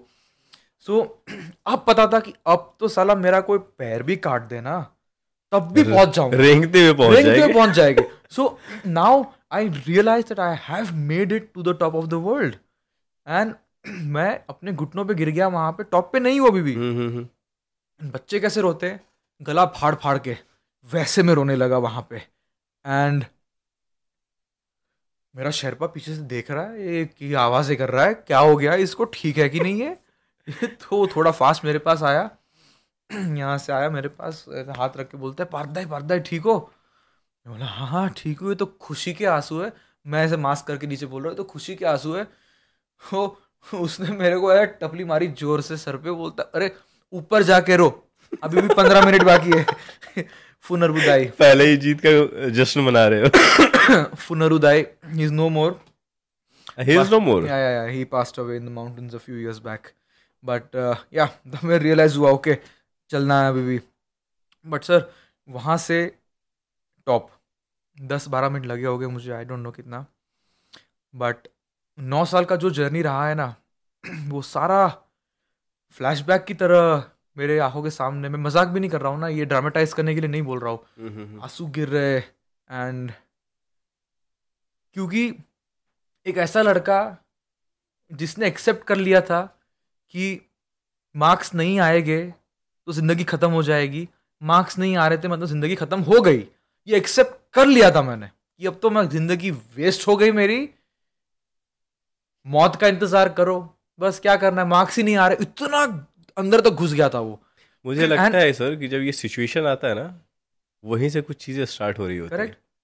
करेक्ट ये चीज़ है. एंड जब मैंने एवरेस्ट क्लाइंबिंग का सपना देखा, पूरी दुनिया मेरे अगेंस्ट थी, क्योंकि ना ही मैं स्पोर्ट में अच्छा था ना ही किसी चीज़ में. जब फंड रेजिंग करने गया सारे लोगों ने मुझे ये बोला कि ये सपना देखने जैसा नहीं है, क्यों 25 लाख रुपया इस पे डालना है, गाड़ी ले ले, घर ले ले, ये कर ले, वो कर ले. पैसे आने के बाद हाँ इस मतलब तरह के क्वेश्चन आ रहे थे. हाँ नहीं, पैसे जिससे मैं मांगने जाऊँ वो ऐसी एडवाइस दे रहे थे. और एक या दो लोग थे जिसने भरोसा किया था, इंक्लूडिंग पेरेंट्स और एक दो मेरे मेंटर्स थे. मैं लगा रहा, बोला तुम्हारी यू नो ये सो करते करते finally 9 years later I was here and it was flowing, those thoughts in front of my eyes, those faces, those rejections, and आंसू रुकने रही है. एंड हमको ना ब्रीफिंग में कहा गया था नीचे बेस कैंप पे कि आप कुछ भी करो ना, रोना नहीं है. क्यों? हाँ क्योंकि सर -40 -45 डिग्रीज में आंसू आंखों के अंदर फ्रीज हो जाएंगे. ओह अभी आप सोचो आंखों के अंदर अगर बर्फ जम जाए तो क्या होगा. सो बट सब कुछ याद नहीं रहा, बट रोने लगा. And I could feel it getting hard. So मैं आंखें बंद करके फट करके उसको क्लियर किया मैंने. And I reached the top of the world at 5 in the morning 23rd May 2019. तभी वहाँ पे ऊपर कोई भी नहीं था. वहाँ पे एक छोटी सी बुद्धा की स्टैचू है. And that day coincidentally happened to be Buddha Purnima and full moon था ऊपर पूर्णिमा की रात. एंड मैंने बस वो स्टैचू को ऐसे पकड़ा, बस इससे थोड़ा बड़ा होगा, वो प्लान किया था वहाँ पे first climbers that year to reach there Sherpa लोगों ने वहाँ पे लगाया था वो. I just touched my head to the statue and thanked the mountain gods that thank you for opening your gates for me and thank you for keeping me safe and thank you for such a wonderful experience. इनका permission ना हो तो आ ही नहीं सकते आप वहाँ पे. And ये उठा मैं एंड बिल्कुल टॉप पे जाके खड़ा रहा मैं. और वही व्यू जो मैं 9 साल से डॉक्यूमेंट्रीज और पिक्चर्स और वीडियोस में, अभी मैं यहाँ पे हूँ रूम में, बट मैं आप लोग एकदम सब लोग ब्लर हो गए ना मेरे आंखों के सामने. मुझे वो व्यू दिख रहा है अभी 6 साल हो गए सर, 1000 बार मैंने ये व्यू डिस्क्राइब किया है, but very very powerful moment. 9 साल तक जो मैंने वो view pictures videos documentaries podcasts में सुने थे, आज वो फाइनली मेरे सामने था. एंड मैं पूरा एक चक्कर मारा देखते हुए, साला पहुंच गया करके मेरे माइंड में चल रहा था. एंड मैं ईस्टर्न साइड पे देखा, इंडियन साइड, पीछे कंचनजंगा जो हमारा इंडिया का हाईएस्ट माउंटेन है और दुनिया की तीसरी सबसे ऊंची चोटी है, उसके पीछे जस्ट सनराइज होना शुरू हुआ था. एंड जस्ट एक थॉट तभी मेरे माइंड में आया कि कलसुबाई 15 साल की उम्र में nobody like me saw this dream. बस 9 साल काम किया, no excuses, all sorts of hurdles which could have stopped me, but नहीं रुका. And this made me realize the power of a dream that morning. And view कैसा होता है sir, मैं आपको ऊपर से अगर डिस्क्राइब करूँ, शब्द बहुत कम पड़ जाते, बट मैंने सीखा है थोड़ा थोड़ा कैसे डिस्क्राइब करें। वहाँ पे खड़े हो, आपको अर्थ का कर्वेचर दिखता है on all sides, you can see earth actually round है, अब उतना ऊंचा हो ऊपर ना वहाँ पे, एंड ईस्टर्न साइड से लाइट ऊपर आ रही है, the western world is still dark. मतलब अगर आप मुंडी यहाँ पे घुमाओ लाइट है वर्ल्ड में, यहाँ पे घुमाओ अंधेरा है। अंधेरा है। हाँ, and you can see the night being converted into day slowly slowly. आप जमीन पे रोशनी को ट्रैवल करते हुए देख पाते हो, आसमान को दिन में तब्दील होते हुए देख पाते हो, and what a powerful feeling it was to be there. And एक प्रॉपर ट्रायंगुलर शैडो एवरेस्ट का वेस्टर्न साइड पे गिरता है। ये पिक्चर्स मैं आपको भेजूंगा, आप बी रोल में डाल सकते हो पीछे। Definitely. And this thought, that in this moment you are the highest man in the world. जमीन पे सबसे ऊंचे खड़े हो आप, ये क्या फीलिंग था सर? क्वेश्चन इसी से रेज हो रहा है। प्लीज। जैसे पार्थ के बारे में मैंने सुना कि पढ़ाई में ठीक नहीं है, स्पोर्ट्स में ठीक नहीं है, बंदा अपने आप को मानता नहीं कि मैं किसी लायक हूँ। और वही Parth top of the world पे बंदा खड़ा है और वो चीज़ों को होते हुए देख रहा है एवरेस्ट पे, सपना पूरा होते हुए। ये पार्थ और उस पार्थ में क्या डिफरेंस है? डिफरेंस वही है सर, समझ की डिफरेंस है। लाइफ के जर्नी में आगे जाने के बाद कुछ मैं अपने आप को अगर चुप्पी में बैठता हूँ ना, कभी साइलेंस में विथ माई सेल्फ, आज भी वही पार्थ हूँ सर मैं जो बचपन में था। वो पार्थ, मतलब वो डरा हुआ, वो ऐसा नहीं, बस मैं वही इंसान हूँ। बस लाइफ में ऐसा कुछ मुझे मिला जिसके वजह से मेरा ट्रांसफॉर्मेशन औरों के ट्रांसफॉर्मेशन से थोड़ा ज़्यादा हुआ। सो मैं बस अपने आप को लकी मानता हूँ कि पहाड़ों ने मुझे बुलाया, और मैं अपने आप को भी कंग्रेचुलेट करता हूँ कि मेरे में इतनी हिम्मत थी कि जब बुलावा आया तो मैंने उस बुलावे पे काम किया। ऑब्स्टेकल्स आए, रुका नहीं, क्योंकि मैं 100% श्योरिटी के साथ ये एक स्टेटमेंट दूंगा। लोग मुझे आजकल एरोगेंट बोलने लगे ना ऐसी बातों की वजह से, लेकिन एक कुछ चीज़ें मुझे पता है कि हर किसी के लाइफ में एक या दो बार जिस चीज के लिए वो बने हैं वो अपॉर्चुनिटी सामने आती है, 100% गारंटी। या तो आप उसको देख नहीं पाए और चली गई, तो देखने के लिए पहले तो आंख चाहिए, समझ चाहिए, ठहराव चाहिए। दूसरा, उस अपॉर्चुनिटी को अंजाम तक लेके जाने के लिए हिम्मत चाहिए। जो भी बीच में आए उसको कर गुजरने की ताकत चाहिए।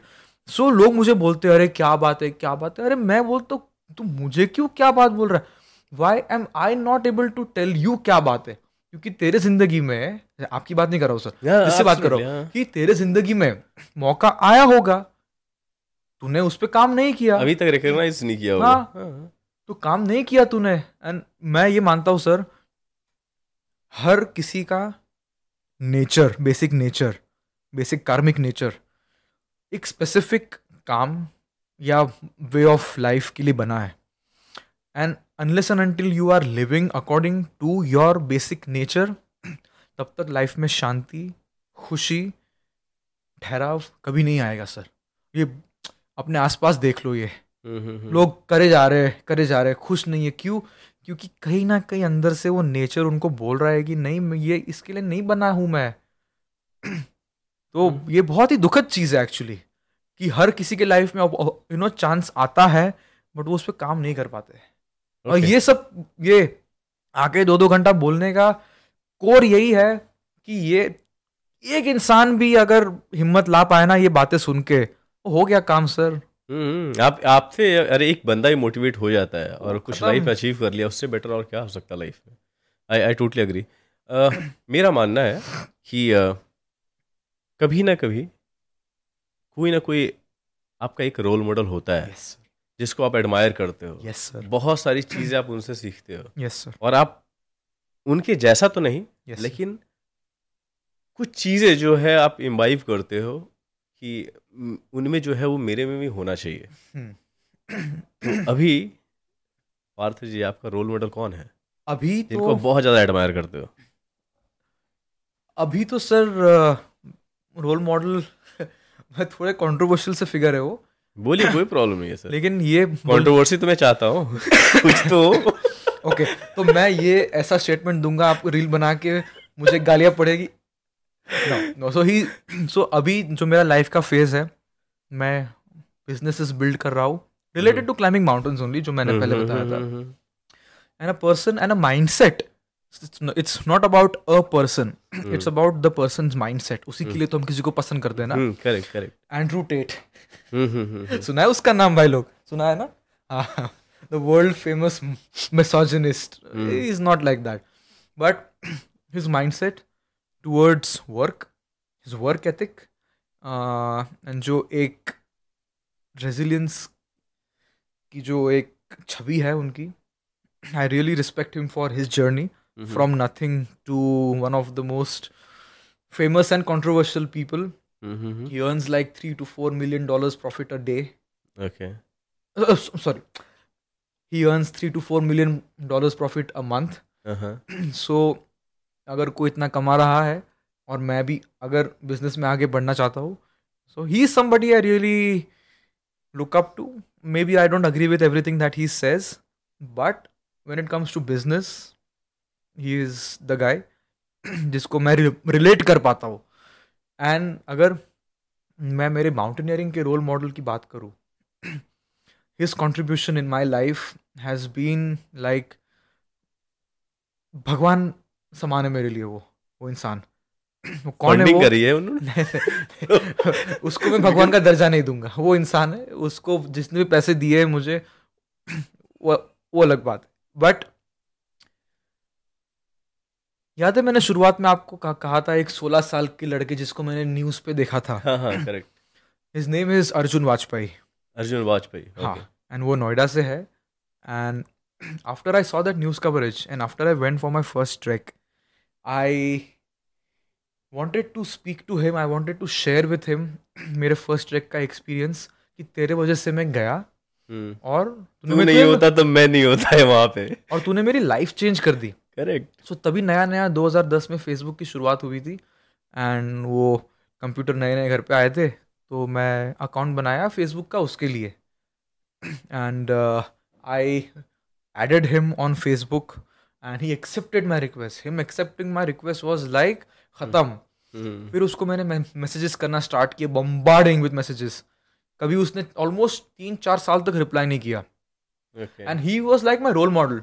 लाइक मेरे उम्र का लड़का पढ़ाई से बाहर निकल कर कुछ कर रहा है, पढ़ाई में तो अच्छा था नहीं मैं, तो फाइनली कोई मुझे मिला जो पढ़ाई में खुद भी शायद वो अच्छा नहीं था जहाँ तक मुझे याद है, एंड वो भी कुछ अलग से कर रहा है, and the world is appreciating him, and I want to be like him, I want to do what he is doing. बात करनी थी मुझे उससे, एडवाइस चाहिए थी उससे मुझे। व्हाई यू आर सेइंग था, वो है ना अभी भी है। अरे सर नहीं पढ़ाई में अच्छा था कि नहीं वो याद नहीं था वैसे। You are talking about the education. So 4 साल उसने मुझे रिप्लाई नहीं किया। बीच बीच में कभी कभी कमेंट पे रिप्लाई कर देता था। Have you ever met? सुनो ना सर, अभी आगे की कहानी। 4 साल तक रिप्लाई नहीं किया। 2014 में I went for my first track in the Himalayas. आया वापस, दिल्ली में एक रात था, नेक्स्ट डे की ट्रेन थी वापसी की। मैंने ऐसे ही उसको मैसेज किया कि hello sir, I am in Delhi, I would like to meet you for just 5 minutes, I can come wherever you ask me to come. Boom, in 30 seconds I got a reply, sure Parth, come home. मैं बोला भाई साहब ये क्या हो गया?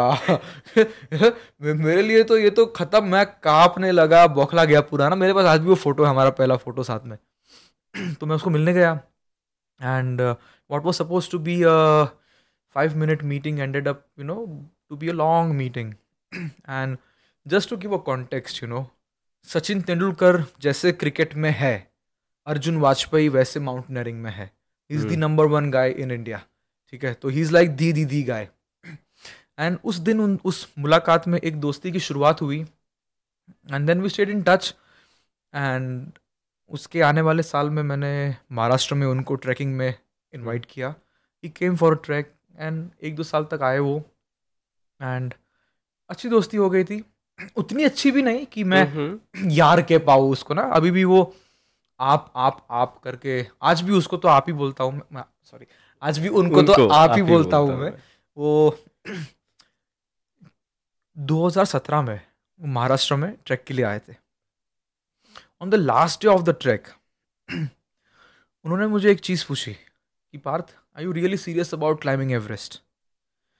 मैंने बोला yes sir, this is the only thing I am serious about, and I don't know after Everest if I will ever be serious about anything like I am about Everest.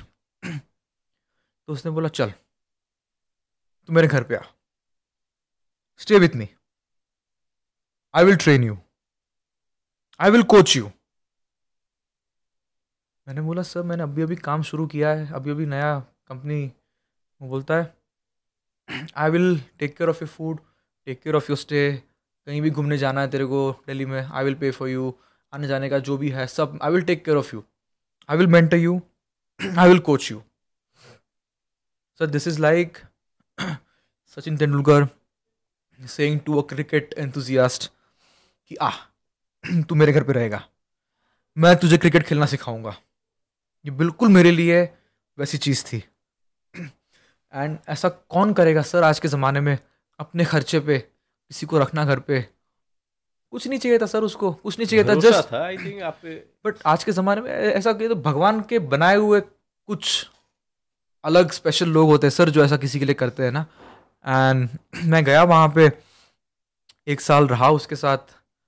Literally अब गए? हाँ sir, मैं गया उनके साथ 2017-18 पूरा उनके साथ था मैं। एंड 1 साल मुझे जो उन्होंने रगड़ा है, in the sense there was not even one day where I did not cry, because he treated me ऐसे इंसल्ट करके रगड़ा नहीं, but he was just so hard on me. जैसे एक बार था, हम लोग रनिंग करने गए थे, वो कभी कभार साथ में आया करते थे। एंड एक बार उसने बोला, वो सीधा मेरे पीठ पे ऐसे बैक पे जंप होके बैठ गए, यू नो, पीछे से बैठते को, और बोलते अब भाग 5 किलोमीटर। मैं बोला क्या बोल रहे हो यार? बोलते क्यों, तुझे मेरे साथ पहाड़ चढ़ना है ना, अगर हम लोग एक्सपीडिशन पे जाए और अगर मुझे कुछ हो जाए तो मुझे मालूम होना चाहिए ना कि मेरे पार्टनर में उतनी ताकत है कि वो मुझे नीचे लेके आ पाए। तो वो भागते भागते मैं गिर गया, मेरे घुटने में बहुत गंदी चोट आई और उनको भी थोड़ा लगा। वो ऐसी गाली दी है ना मुझे, ऐसी गालियाँ दी है, and not to insult me, but एक होता है ना the best way a man learns, not women, I am specifically talking about a man, is to shame him, to shame him, उसकी बेइज्जती करो। तो वो साला कुछ ना कुछ वो चुभता है उसके अंदर। तो ऐसे एवरी डे स्मॉल पिंचिंग बहुत ही मुश्किल था मेरे लिए वो। जैसे पार्टी हो रही है घर पे, ऐसे बर्थडे पे किसी का, सब दोस्त लोग आए हैं, सब अपना बियर पी रहे हैं, मैं मांगू तो गाली पड़े सबके सामने, ऐसी गाली कि मैं सबके सामने वापस आ ना पाऊँ। तो ये रिवर्स साइकोलॉजी खेली उन्होंने मेरे साथ, and that is I think the best thing that has ever happened to me. बिल्कुल अपना समझ के मुझे उसने मेंटर किया। उन्होंने बिल्कुल अपना समझ के, नहीं sir, because you admire him a lot. नहीं सर, आई थॉट हमारा डायनामिक ऐसा है ना, कभी उसने कभी उन्होंने, वैसा है। वो मेरे गुरु नहीं है, मेरे गुरु भाई है, तो वैसे मैं देखता हूँ उनको। एंड अपना समझ के बिल्कुल उन्होंने, you know, he give me everything he had, and those reverse psychology things. And रात को 3 बजे आके मैं सो रहा हूँ, चलो उठो रनिंग पे जाना है। कितने बजे? रात को 3 बजे, 2:30 बजे। हाँ, रात को 3 बजे कभी भी रूम में आना, उठाना, रनिंग जाना है। मैं बोलता सुसु करके आता, बोलते नहीं चल अभी चल। सो ऐसी बहुत सारी छोटी छोटी चीजें है ना जिससे ना स्क्रू कसाई हुई सर, स्क्रू कसाई कि हर सिचुएशन को तुम एडप्ट कर लो। अगर तुम्हें लगे ऐसा है कि अभी करो, बाद में वो देख लेंगे बाकी की चीजें जो करनी है। सो वहां पे रह के ना सर मेरे जो ढीले स्क्रूज थे ना वो टाइट हुए। From a boy I became a man in his guidance and his presence. And sir nice. अगर मेरे माँ बाप के बाद कोई है जिसके लिए मैं अपनी आज जान खुशी खुशी दूँ तो मेरे लिए वो अर्जुन है। एंड वो भगवान ने भेजा है मेरे लिए ना। इट्स या यू आर ग्रेटफुल। या आई एम ग्रेटफुल। आपकी लाइफ में खास करके वो रोल मॉडल जो जिनके लिए सिर्फ रोल मॉडल बन के ही रह जाता है, कभी मिल नहीं पाते, आपने उनके साथ समय स्पेंड किया और उन्होंने अब गुरु दक्षिणा में बहुत सारी चीजें दी हैं आपको, आई थिंक। और सर मैंने गुरु दक्षिणा में आपको क्या मिला है? ये सारी चीजें। और मैंने उनको जाते हुए एक चीज जब मैं वापस आ रहा था मैंने ऐसे ही बोला कि how will I repay you ever.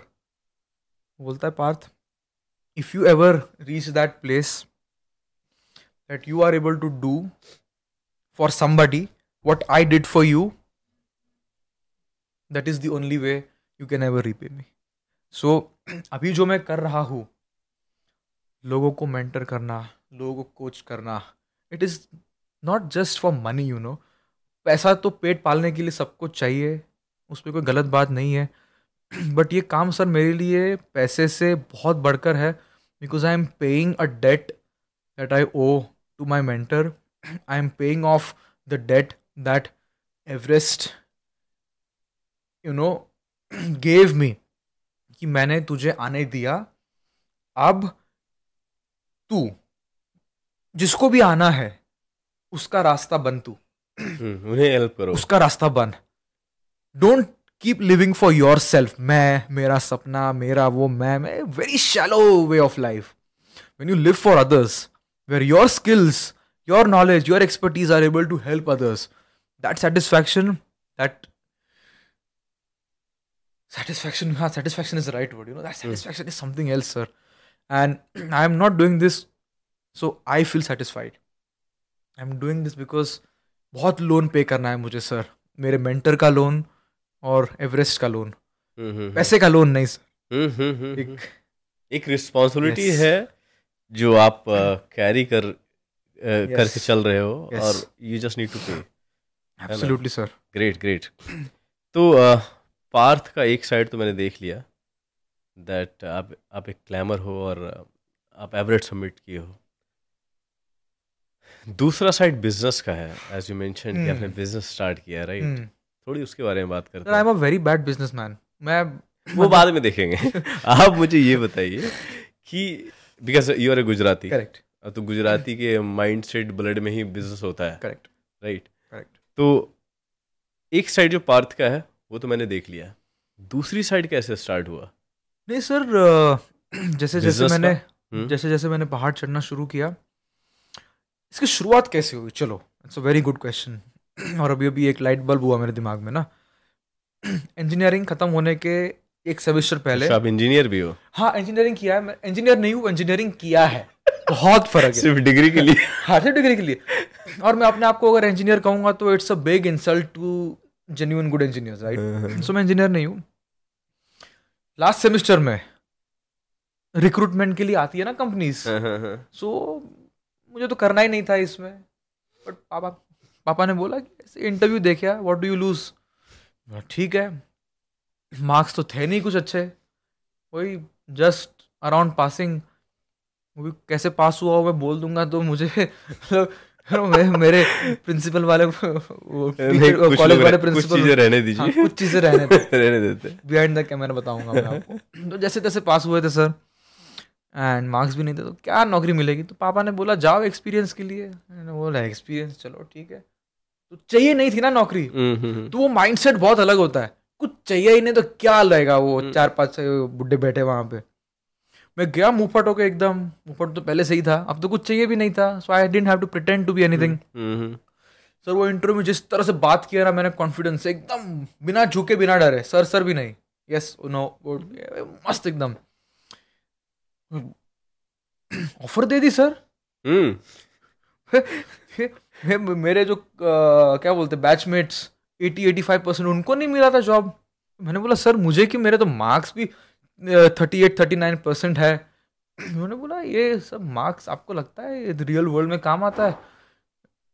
आप जैसे आपका जैसा पर्सनालिटी, आपका जैसा confidence, this is what we need. मैंने बोला सर मैं तो, मेरे पापा ने बोला जा इसके लिए आया। बोले यार, सब हंसने लगे एकदम। So that was the time when I came back and I told my father की, माय पेरेंट्स की ऑफर आया था, मैंने ना बोल दिया। उनको बहुत दुख हुआ। सरकारी नौकरी थी and life would have been very well settled after you know. तो उन्होंने बोला करना क्या चाहता है भाई? ओके मैंने बोला ओके आम आदमी का क्वेश्चन, करना क्या चाहता है तू? किसी को नहीं पता है, मुझे भी नहीं पता क्या करना है, लेकिन कर रहे थे तभी। सो मैंने तभी उनको बोला practically okay give me 6 months। मुझे जितना पैकेज ऑफर हो रहा था उससे दुगना 6 महीने में कमा के दिखाऊंगा, पहाड़ चढ़ के, ये मेरा प्रॉमिस है। उसमें पहाड़ नहीं चढ़ा था आपने? नहीं मतलब एवरेस्ट। पहाड़ चढ़ के बिजनेस स्टार्ट करूंगा। और अच्छा, वैसे अच्छा, पहाड़ तो अच्छा। चढ़ रहा था सर, हाँ। यहाँ वहां चढ़ मतलब रहा था। एवरेस्ट उसमें सबमिट कर चुके थे आप? नहीं, ये तो कॉलेज टाइम में 2015 2014-15। एवरेस्ट से पहले आप बिजनेस स्टार्ट कर चुके थे? हाँ एवरेस्ट से अरे पहले। यार, ये तो एवरेस्ट तो बहुत बाद में आया लाइफ में। सो वही 9 साल में ये सारी चीजें की ना। सो पैरल सारी चीजें चल रही थी, हाँ, बिजनेस भी parallel। चल रहा था, प्रिपरेशन भी हाँ। चल रहा था एवरेस्ट सो अब तो चढ़ने देखो का। इंजीनियरिंग में नौकरी नहीं करनी है तो घर पे तो बैठ नहीं सकते। पापा ने इतने सारे पैसे खर्च किए और अब टाइम था। और मैं भी ऐसा हूँ नहीं कि घर पे फ्री में बैठूंगा बाप के पैसों से रोटी खाना। ये तो मेरे लिए वो रोटी एलर्जी दे देगी मुझे, ऐसा है मेरे लिए ना। सो कुछ तो करना है, क्या करेंगे? क्या आता है? पहाड़ चढ़ना आता है। इंजीनियर भी सर मैं ऐसा हूँ ना, स्क्रू खोलने दो ना, मैं पूछूंगा कौन सा साइड घुमाना है। वैसा इंजीनियर तो उसमें तो कुछ होना था नहीं। एक अजीब बात है कि इंजीनियर जो है इंजीनियरिंग करने के बाद उस फील्ड में नहीं जाकर किसी और फील्ड में रहता है। नहीं सर ये अजीब पता बात नहीं- नहीं सर, ये अजीब बात नहीं है। मैं इसको बहुत एनालाइज किया मैंने, आपको मैं बताता हूँ क्यों। 12वीं खत्म होती है हमारी 18 साल। We finish 12th at the age of 18। At the age of 18, sir, we are made to decide what we want to do for the rest of our life. अभी 18 साल के बच्चे को क्या पता कि जिंदगी में क्या करना है? उसने दुनिया देखी भी नहीं है, उसको पता भी नहीं है क्या क्या अपॉर्चुनिटीज है बाहर। तो 18 साल की उम्र में रख दिया बंदूक, कर चूज। ऑप्शंस क्या? कुछ लिमिटेड ऑप्शंस है, चूज कर लो। कॉलेज जाने के लिए लोन ले लिया, अब लोन में दब गए। 4 साल किया। अब जब आप 4 साल करते हो, नए नए लोगों से मिलते हो, तब आपको दुनिया खुलती है आपकी कि ये भी है, ये भी कर सकते, ये भी था। शिट, अब तो लोन है, बाप क्या बोलेगा? पास आउट हो गए, नौकरी कर लेते, लोन भर के फिर ये करेंगे। सैलरी आनी शुरू हो गई, कंफर्ट जोन में घुस गए, सपना मर गया। तो इसकी वजह से सर इंजीनियरिंग करते करते अकॉर्डिंग टू यू जॉब करना गलत है? भाई बिल्कुल नहीं सर, बिल्कुल नहीं। वी नीड, अरे हर तरह के लोग चाहिए। और मैं वही बोल रहा हूं ना सर, कुछ लोग जॉब के लिए ही बने हैं, कुछ लोग लीड करने के लिए बने हैं। ऊपर नीचे की बात नहीं है, अच्छे बुरे की बात नहीं है। जॉब करना बिल्कुल गलत बात नहीं है, एज लॉन्ग एज आपका नेचर है कि आपको, जैसे जॉब करने के लिए क्या क्वालिटी होनी चाहिए? इंस्ट्रक्शंस को फॉलो कर पाओ। तो अगर आपका नेचर ऐसा है तो कोई प्रॉब्लम नहीं है उसमें, अच्छे से करो। कितने लोग हैं मैं देखता हूं जॉब से बहुत खुश है, इंजीनियर्स बहुत खुश है, डॉक्टर्स बहुत खुश है, सीए बहुत खुश है। कोई प्रोफेशन ऊपर नीचे नहीं है जो लगन से झाड़ू भी मार रहा है और जो बिलियनर है। अगर लगन है दैट इज एज रिस्पेक्टेबल, है कि नहीं? लगन की बात है, पोजीशन पे हैप्पी रहा जा सकता हाँ है। लगन की बात है। झाड़ू भी एक एक बाल, एक एक कचरा निकालने के लिए कितना लगन चाहिए। सच अ ब्यूटीफुल थिंग। एक एक आप जब प्याज काटते हो for a chef, it is a meditative thing, it is the most beautiful thing. तो वो लगन की बात है। अगर आप लगन से कुछ करना सीख जाओ ना, तो जॉब हो या बिजनेस हो, सब बहुत खूबसूरत है आपके लिए. जैसे सदगुरु एक चीज कहते हैं,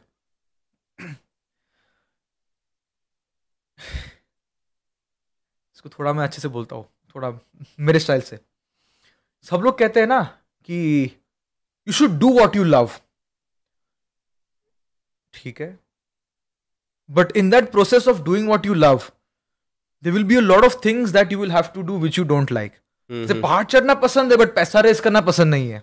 उसके पीछे का बिहाइंड द सीन स्ट्रगल करना पसंद नहीं है. हाँ, सो एक तरीका है, स्मार्ट लोग they will do what they love, but genius वो होता है, he will learn to fall in love with whatever is needed to be done. समझ रहे हो? प्रोसेस की समझ रहे हो आप? हाँ हाँ. जैसे अगर पहाड़ चढ़ना है तो उसके लिए जो भी करना पड़े, मैं उसको उतने ही प्यार से, शिद्दत से उतने ही करूँगा. खुशी से और उतनी शिद्दत से कर सकता हूँ. सो ये दो तरीके हैं कि डू व्हाट यू लव और love whatever you are doing.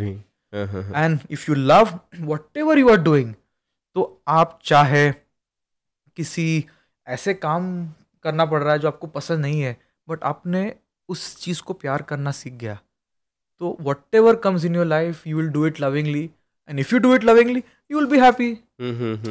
सो ये दो तरीके हैं. So doing what you love, limited. Then आप अपने छोटे से बबल में हो कि जब तक मुझे जो पसंद है वो कर रहा हूँ तब तक मैं खुश हूँ. उसके बाहर ही कोई चीज आ गई तो मेरी खुशी गई, खत्म. ओके, तो इसको एक लास्ट है. Yes sir. हम लोग रैपिड फायर राउंड खेलते हैं. ओ भाई साहब, तो करण उस पे आपको जोहर. ज्यादा सोचना नहीं है. सर कॉफी हैम्पर है करण जोहर वाला, रैपिड फायर. हैम पर तो कुछ नहीं मिलेगा. Please don't expect anything. Sir आशीर्वाद दे दीजिएगा बस फिर. ठीक है. पहाड़ों में सबसे अच्छा खाना क्या मिलता है? दाल भात. ओके, आपको खाना क्या पसंद है? सबसे गंदा खाना जो पानी पूरी, भेलपूरी, वो जूहू बीच वाली बटर वाली पाव भाजी, ऐसा, और मम्मी के बनाए हुए थेपले. गर्लफ्रेंड को क्या बोलना चाहोगे अभी? हाँ, देखते जा तू, वे वेट एंड वॉच. ओके, और भी कुछ वो बोल सकता हूँ? जज्बात पे बहना अच्छी नहीं है सर. नहीं, बस गर्लफ्रेंड को यही कहना चाहूंगा, तूने तब छोड़ा ना जब मैं कुछ नहीं था, बिकॉज मैं कुछ नहीं हूँ. अब जब तू कुछ नहीं होगी और जब मैं कुछ बन जाऊंगा, तब पूरी जिंदगी तुझे वो देखना पड़ेगा कि शिट, थोड़ा सा रुक गई होती. बर्फ पे चढ़ना ज्यादा इजी है या पहाड़ पे? क्या उसको बोलते हैं, फॉरेस्ट में? फॉरेस्ट में sir, it is very easy, because forest में वॉक करना तो सबको आता है, नॉर्मल वॉक करना है. स्नो के लिए स्किल्स चाहिए, वो सीखने पड़ते हैं. तो वो सीखा है तो आएगा, मज़ा उसमें ज़्यादा है. लव और मनी. हाँ, सॉरी, लव और money. Money brings love. Practical. जिसके पास पैसा नहीं है उसको ऐसे प्यार करने वाली छोड़ के चली जाएगी, देखना. So money helps facilitate a relationship. Money for sure. बहुत सारे क्वेश्चंस आपसे पूछे, रिलेटेड आपके फील्ड से ही था, एंड आपने बहुत ही बारीकी से जवाब दिया जी. मैंने बहुत कुछ सीखा है इससे. Thank you sir. And I am very much sure कि जितने भी हमारे ऑडियंस है जो शायद कभी सपना देखे होंगे या देख रहे होंगे कि उन्हें एवरेस्ट चढ़ना है, तो लर्निंग्स के लिए आई थिंक आपने बहुत कुछ दिया है, राइट. एंड आपकी जो भी आप ऑलरेडी कोच करते हो एंड बाकी चीज़ें जो भी कर रहे हो, जी. आई एम श्योर कि ऑडियंस को अगर समझ आएगा तो they will definitely approach you, because I will put your number and email on my description. Sure. Okay, once again thank you so much, आप मेरे शो पे आए. If you have anything to speak about anything to your audience, please go ahead. हो गए एक घंटे में जो भी बोला, फिर भी नहीं समझे तो अब मैं क्या बोलूँगा. लेकिन नहीं सर, मैं आपके बारे में कुछ बोलूँगा, एंड ये माइक और कैमरा की ताकत के बारे में कुछ बोलूँगा. एब्सोल्युटली. आज अगर हम चाहे, अगर उतना जुनून है हम में, तो ये माइक और कैमरे के जरिए पूरी दुनिया तक हम पहुंच सकते हैं. Literally every person in the world can be reached. And आपने ये इनिशिएटिव शुरू किया है कि इंटरेस्टिंग लोगों को बुला रहे हो एंड ढंग के सवाल पूछ रहे हो. इट इज़ वेरी इंपॉर्टेंट, क्योंकि लॉन्ग फॉर्म कंटेंट कंज्यूम करने की पेशेंस लोगों में डेवलप करनी ज़रूरी है. बिकॉज अगर ये फॉर्म ऑफ कंटेंट कंज्यूम नहीं करेगा ना, तो एक इंसान का जो अटेंशन पावर है वो एकदम खत्म हो जाएगा ऑलरेडी रील्स खत्म हो और रहा है। हाँ. सो उसको काउंटर करने के लिए इंफॉर्मेटिव, एजुकेशनल एंड रियल, ऐसा नहीं कि कोई किताब पढ़ के ज्ञान दे रहा हो, वो ज्ञानडू लोग नहीं, असली लोग. So it is very good initiative that you are taking upon. Thank you keep so doing it. And next podcast हमारा hopefully very soon Everest base camp के ट्रैक पे हम करें. डेफिनेटली करेंगे, डेफिनेटली करेंगे. एंड जाने के पहले बस एक ही चीज़ ऑडियंस को, कि लाइफ में कोई शॉर्टकट नहीं है. अगर एवरेस्ट चढ़ना है या $1 बिलियन इंडस्ट्री खड़ी करनी है या किसी से शादी करनी है, तो there is a proper step, method, time देना होता है. एंड अगर वो टाइम देने की तैयारी है नहीं, तो वो शुरू भी मत करो, क्योंकि आप भी गिरोगे और आप पे जिन लोगों ने भरोसा किया है उन लोगों को भी आप डिसअपॉइंट करोगे. और पहाड़ से तो दूर रहो, क्योंकि पहाड़ में जाओगे बिना तैयार होके तो मरोगे. मैं मजाक भी नहीं कर रहा हूँ. It's a very big thing that is happening in Indian mountaineering community. People, हम जब इंटरनेशनल एक्सपीडिशंस में जाते हैं और लोगों को मालूम पड़ता है कि ये इंडियन है, they want to stay away from us. That is the kind of bad reputation we have developed. So train well. I am there to train you. And don't take any shortcuts in life, because there are no shortcuts to the top. Jai Hind.